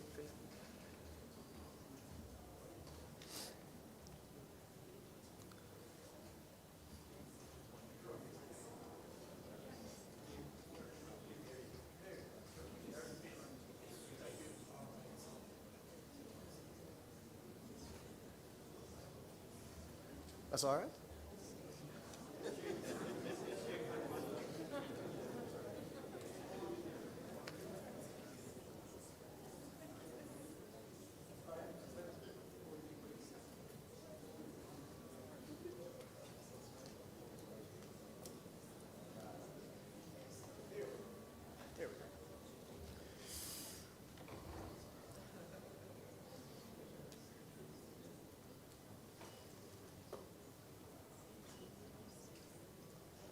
All right, thank you. Woo. All right, the second presentation to Marcia Thompson, Esquire.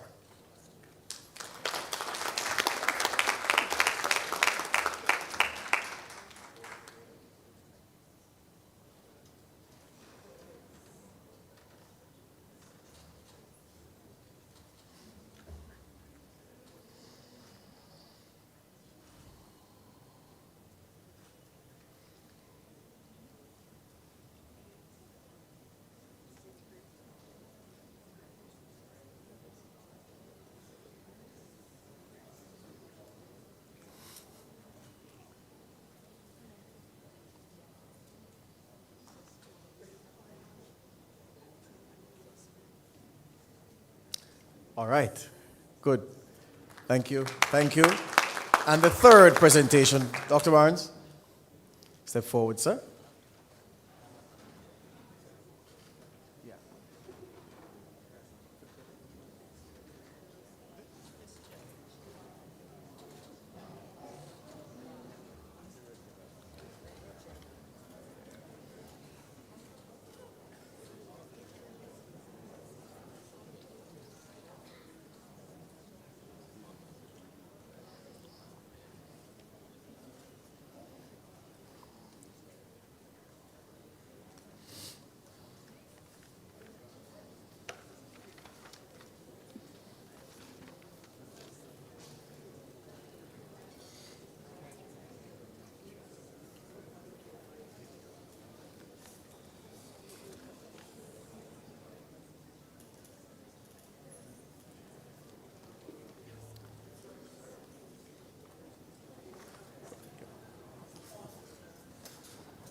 three.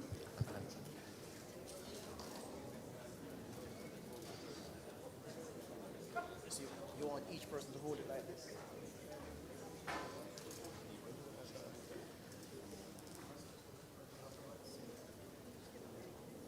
You're in the picture.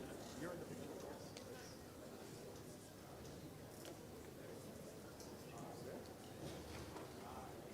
Very good. That's it.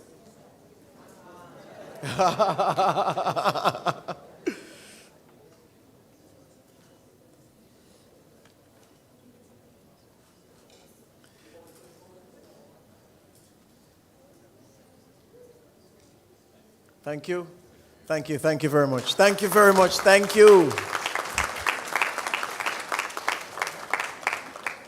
So thank you. Thank you, Mr. Singson. Thank you for turning out, and I look forward to seeing you at the next one. Time enough for me to say, strike up the band.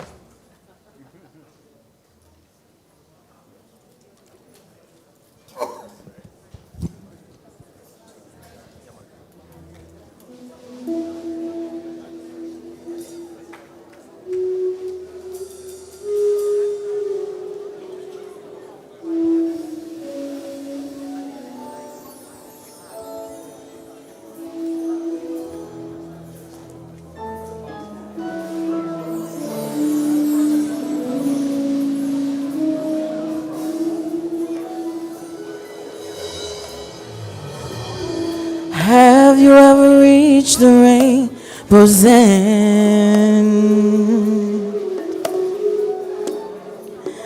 Did you find your pot of gold? Ever catch a shooting star? Now tell me, how high did you soar? Ever felt like you were dreaming, just to find that you're awake, and the magic that surrounds you can lift you up and guide you on your way? I can see it in the stars across the sky. Dreamt 100,000 dreams before, now I finally realize. See, I've waited all my life for this moment to arrive, and finally,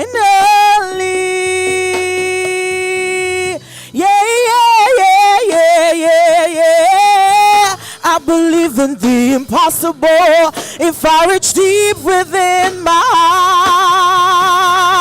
heart to overcome any obstacles, don't let these dreams just fall apart. See, I strive to be the very best, shine my light for all to see,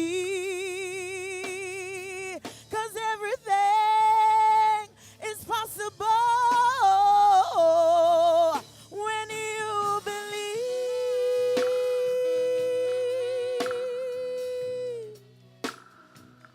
Yeah, yeah. Dreamt 100,000 dreams before, now I'm finally arrived. See, I've waited all my life for this moment to arrive, and finally,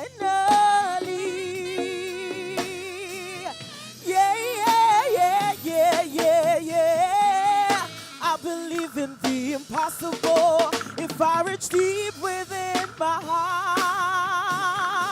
heart, overcome any obstacles, don't let the dreams just fall apart. See, I strive to be the very best, shine my light for all to see, 'cause everything is possible when you believe.